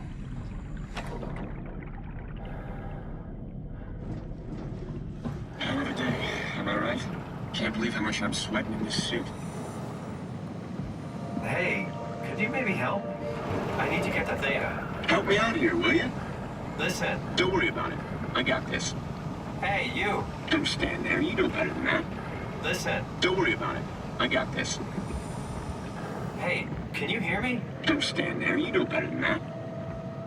I think I need some vacation soon.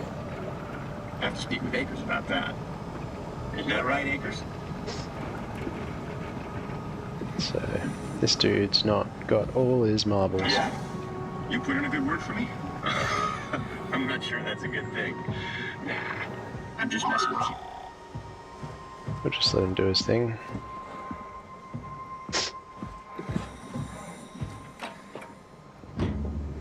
Rusted shut. Probably for the best.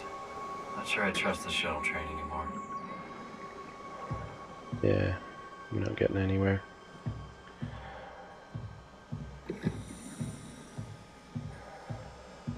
Oh. That's looking all jacked up.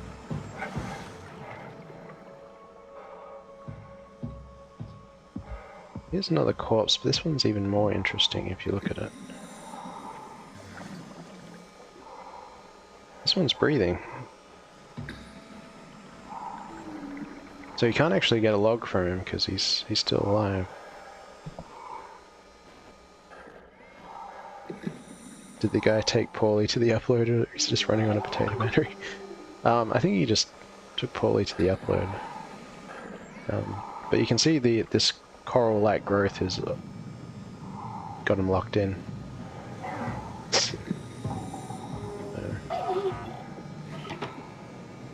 And here's a thing we can interact with. Komorebi survey group from Theta. And then unspecified to Theta, which is obviously Akers going as they suggested. And that was only a few months ago, not that long ago.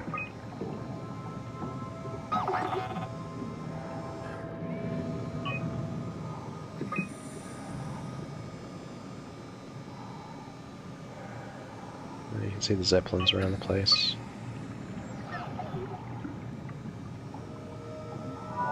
You mean the one rambling as he spins around? Oh yeah, 100%. No, that's who I meant. I think he just took Polly to the upload. He's clearly insane. Not talking about the K8. The K8's got its marbles, it just can't communicate because it's doesn't have any ability to vocalize. Strasky, you can see the Zeppelin now. Good. Sorry about the mess. Without the positioning system, the Zeps just keep losing their set routes. Voljet did say that you could have fixed it on your side by rejigging the antenna. I guess it doesn't matter now. Are all of you coming? No, just me, Goy, and Creer. Akers is set on being a stubborn old man. All right. See you soon, Brandon. Happy evac. Peter, can you hear me? I hear you, Terry. I mean, Mr. Akers, sir. I've changed my mind. I would like to come to Theta. Let Delta sleep. Of course. Wow. Honestly, didn't expect to hear from you again. Such a long time since you checked in. We have a few divers in a Zeppelin surveying Lambda at the moment. I'll just make sure they pick you up when they're done. Thank you for the warning. I'll make sure they feel welcome. Okay. See you when you get here. Yeah. So you can tell from these two logs that Akers was here at Delta for about 5 months alone.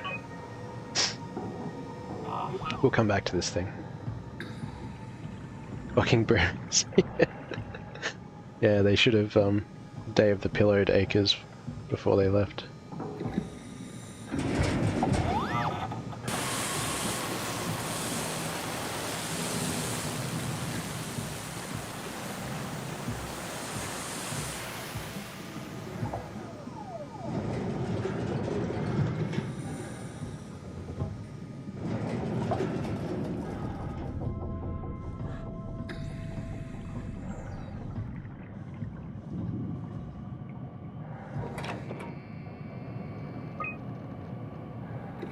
Ah, so here's the readout, yeah. So you can see here that the K8s, by default, are reasonably intelligent. They have a complex intelligence chip. You can see K8 lacks a voice module. It is able to communicate via simplified sounds and lights. Then you got bulls, which are meant to be autonomous. And at Topa, we saw one of those back at Lambda. And the Qualia RV2s, which are not meant to be intelligent, and mandatory remote pilot because they're otherwise junk, but we've seen a bunch of people jammed into those. Vessel has basic intelligence only, a pilot is needed to fully utilize its equipment. I could also potentially explain why a lot of people really struggle with the transfer, considering the chassis is so basic. Because, you know, we've seen that guy floating outside, and also, you know, what was his name? Semkin back at Upsilon, who were in bulls, and they seem to be doing a bit better, even though they're clearly delusional. So from Kronstadt at Theta, Delta evacuation. Terry, it's been decided that you and your crew will evacuate to Theta on the 14th. Everything is being taken care of, and you will all be given new positions as you arrive. You'll have to fall into the ranks, of course. The last thing we need are more leaders. Kronstadt. Only real alphas can be bulls, yeah.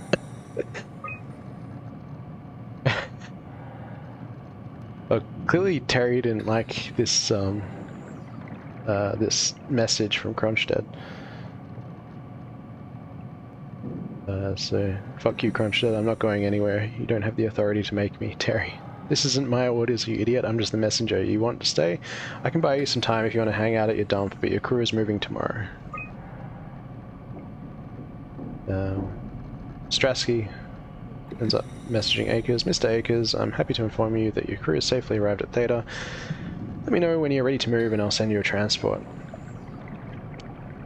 And even on Christmas, you'll see from Strasky, Merry Christmas, Mr. Akers. Don't hesitate to ask if you want to be relocated to Theta.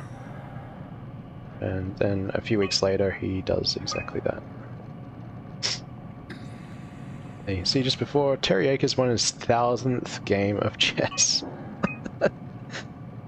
1,000 games, 1,000 wins, 610 losses. Well, clearly he's still better at chess than I am.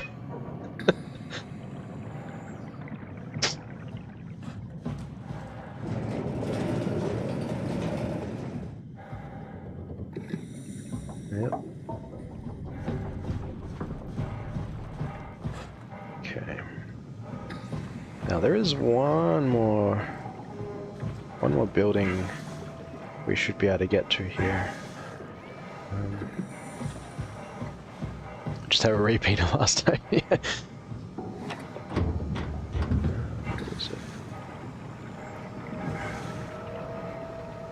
Ah, it's up there.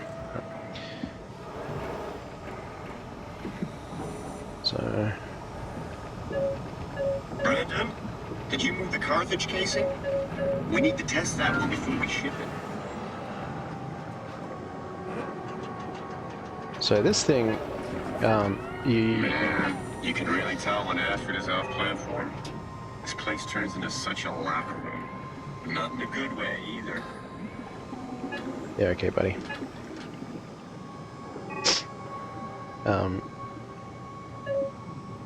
This you use to reach out to the, what do you call them, Zeppelins. Link established 216. So I'm going to leave that there, we'll come back to that.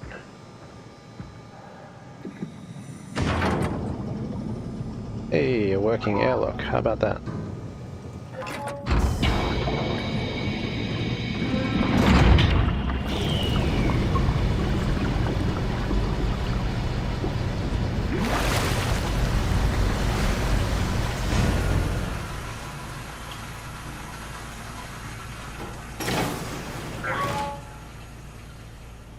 Yeah, so this is where Terry's been, or was living, for 5 months alone. There's some interesting things to see here. Like, for example...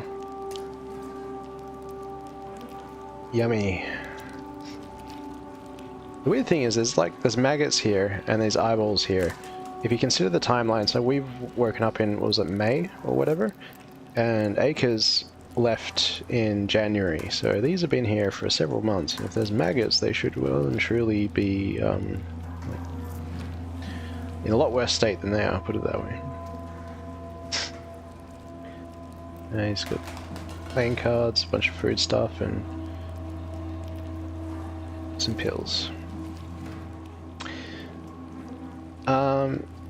Yeah, man, I'm actually about to finish up, so we just need to quickly explore this place, then I'll call the Zeppelin, we'll get on the Zeppelin, and when we land, that's a save point, and I'm going to call it there anyway.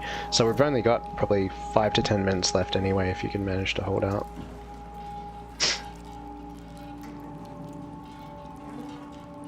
The light is hurting my eyes. He's telling me I don't need this vitreous flesh inside my skull to see salvation. I will gladly remove them.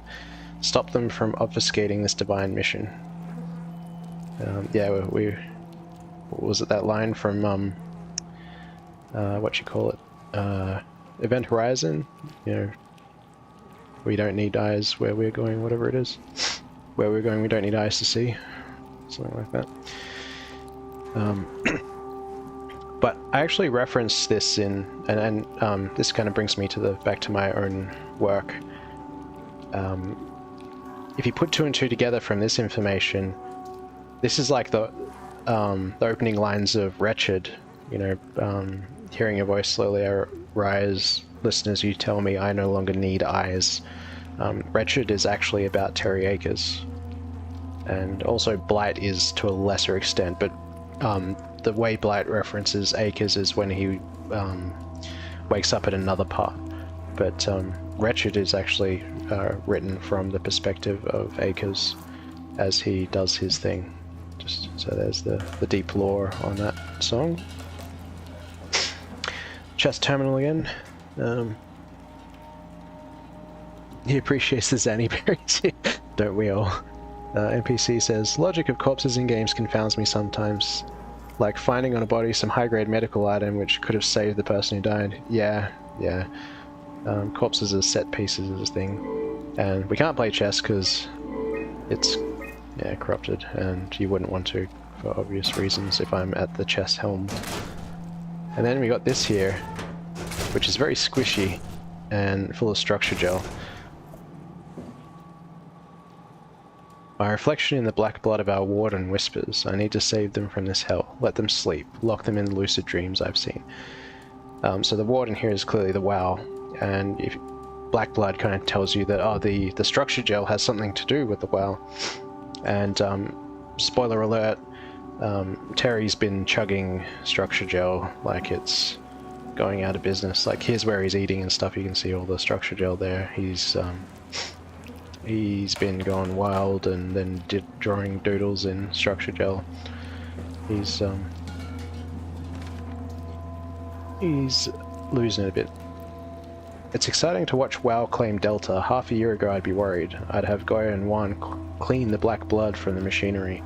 Now its crusty surfaces seem to complement, even outshine what Delta was. Yeah. That heck is speller.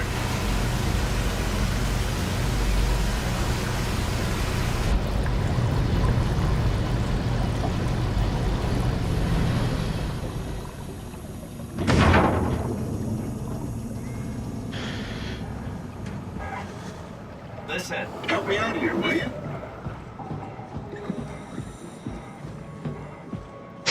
So we aligned that communicator thing to one of the Zeppelins, and you can see here, we can actually, we did it to 216, so let's echo. It's everywhere. What? Hello?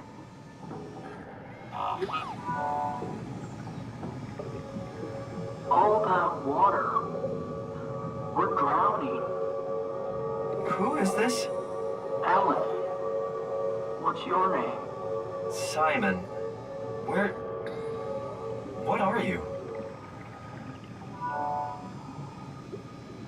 Alan, can you hear me? Alan?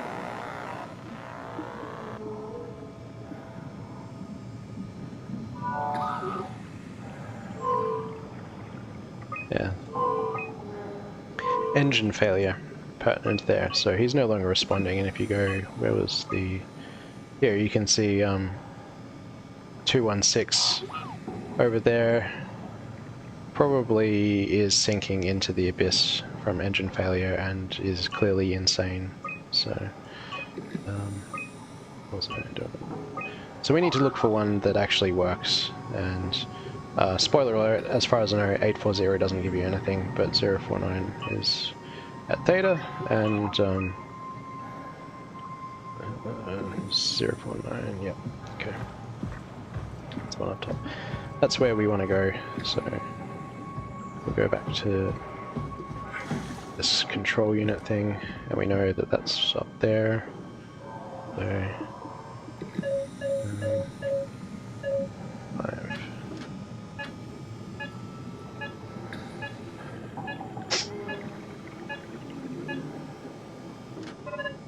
There we go. 049.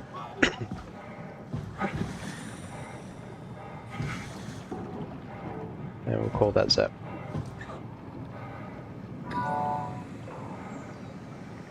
Transport active. Unspecified cargo. Zeppelin's on its way. Better get ready.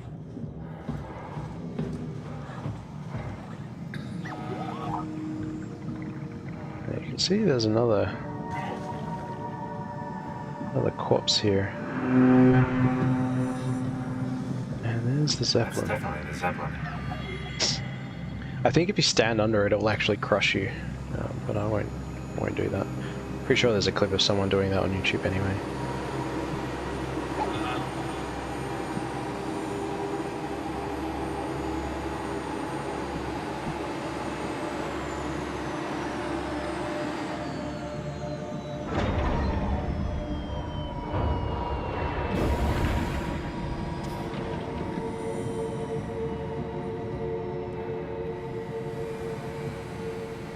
The Zeppelin is what was in that drawing, no? Yes.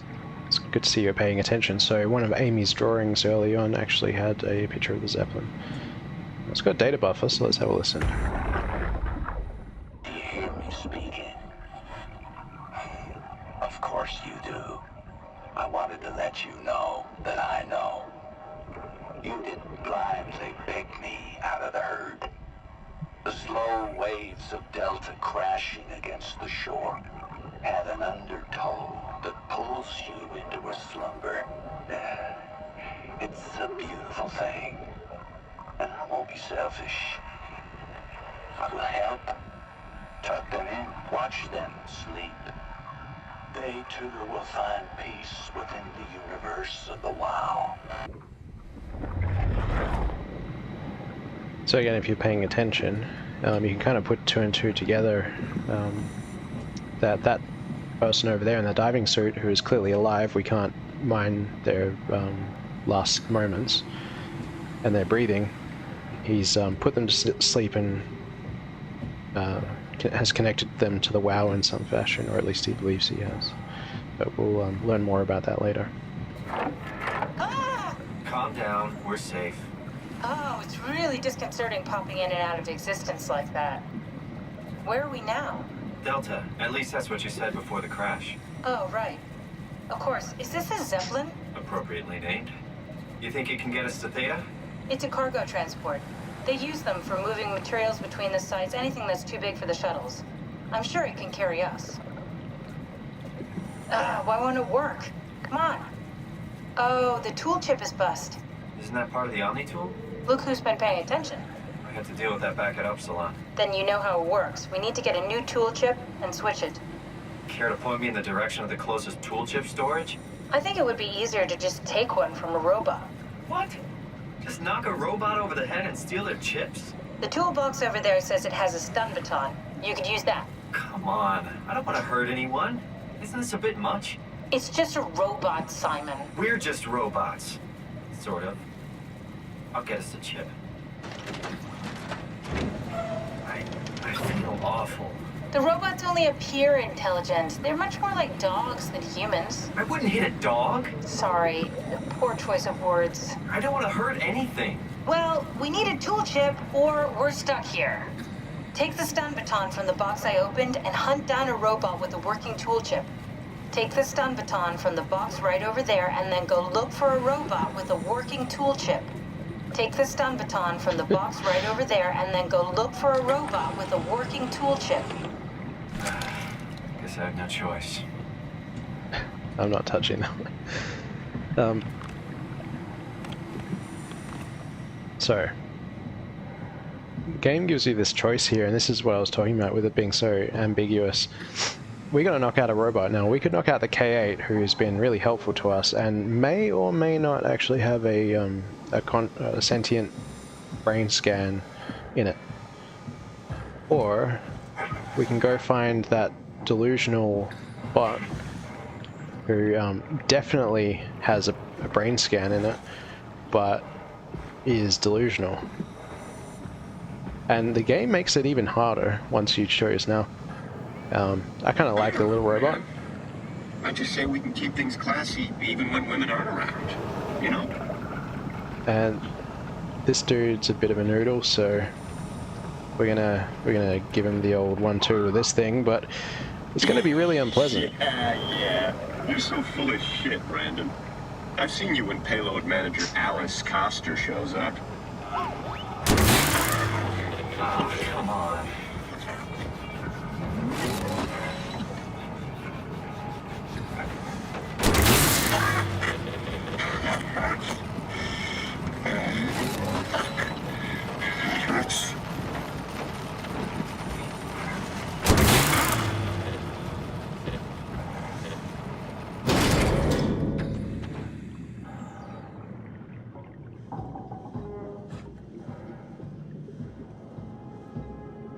This works.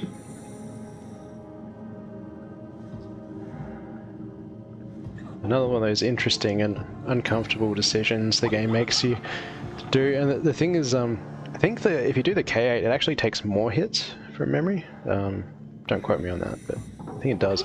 Either way, you're forced to do something rather unpleasant. And at this point in the game, you might not even think that the K8 has a consciousness in it.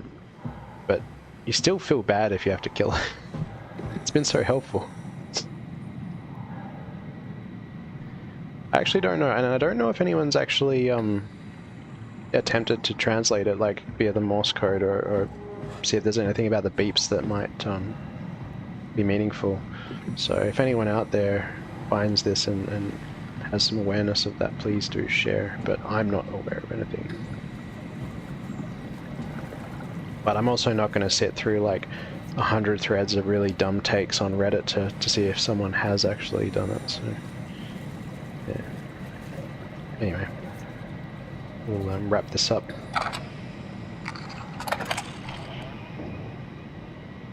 Thanks, Simon. Don't be mad, okay?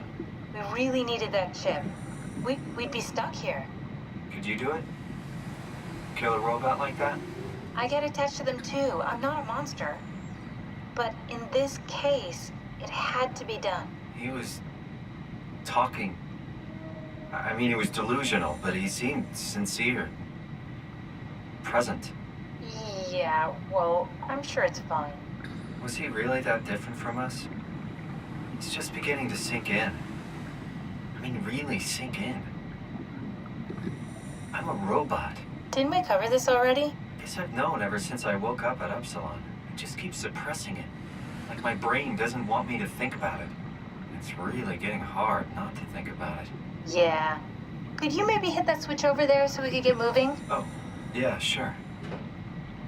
Man, Catherine is stone cold.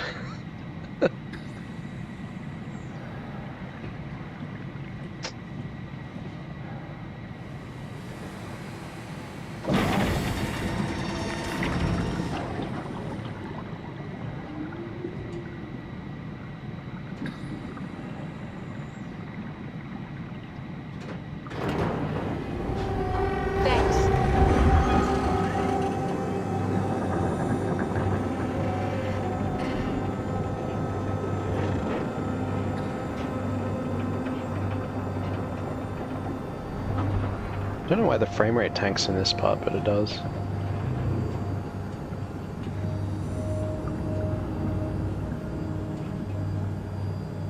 There are a couple of interesting sights on the Zeppelin, so I'll see if I can keep an eye out for them.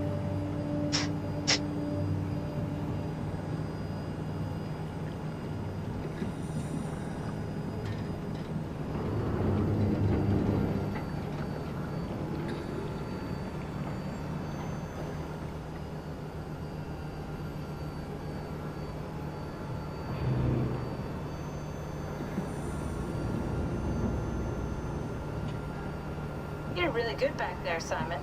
We got a slight delta detour, but there we're it back is. on track. Yeah. Shark, We I should think. touch down on a cargo platform just outside Theta. Then we just head inside, grab the Dunbat, and head down the abyss. 4,000 meters. That's a long way. We don't have to worry, though, because with the Dunbat, the Ark could have been in the Mariana Trench. It'll hold for anything. That's great. And then we can start listening to other people when they talk, because that's how conversations work. What? Oh, sorry. I just can't stop thinking about what we've become. It's clear that we're no longer human. But then how can I feel like Simon? How can I feel like anything at all? I mean, technically, I don't have any ears, no mouth. Christ, that's a weird thing to think about. I mean, I'm making sounds. I'm still saying things. You sure are. Okay.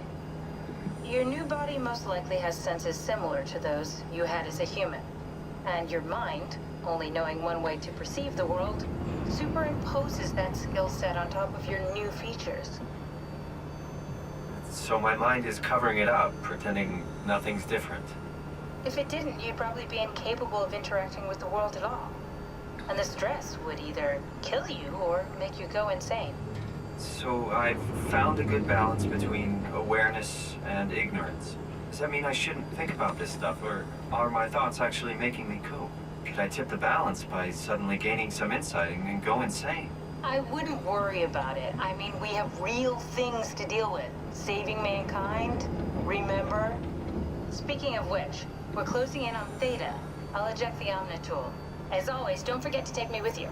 Kath, before you go, the artificial intelligence you mentioned in the escape vessel? Uh-huh, yeah, the Warden unit, the WOW. Is it the WOW's fault that we're like this? I mean, it seems like something an unreliable AI would do. I suppose it set the ball in motion, but it's not directed with purpose. It's really complicated to explain how machines think, Simon. Concentrate on getting inside Theta, okay? See you soon.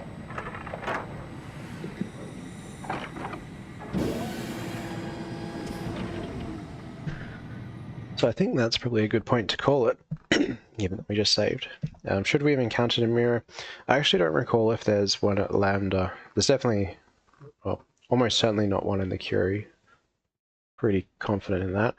I think there's one here in Theta, or worst case, there should be one in Omicron. But yeah, we'll definitely keep an eye out on Theta for one. How much power would it take to lift a skid this deep? I don't know, man. That's above my pay grade. But anyway, we'll save up here and call it a night. We've actually made went longer than I thought. I was actually thinking I would just get to Delta and call it a day, but I'm having a lot of fun and I really love this game. And the next there'll probably be 3 streams on this, given the pace we're going. But the next one should be really, really dense, because that's where, I mean, not only does the story kick up, but the stuff I could talk about with my album, and the influences and inspirations and stuff, really kick into overdrive once we hit Theta.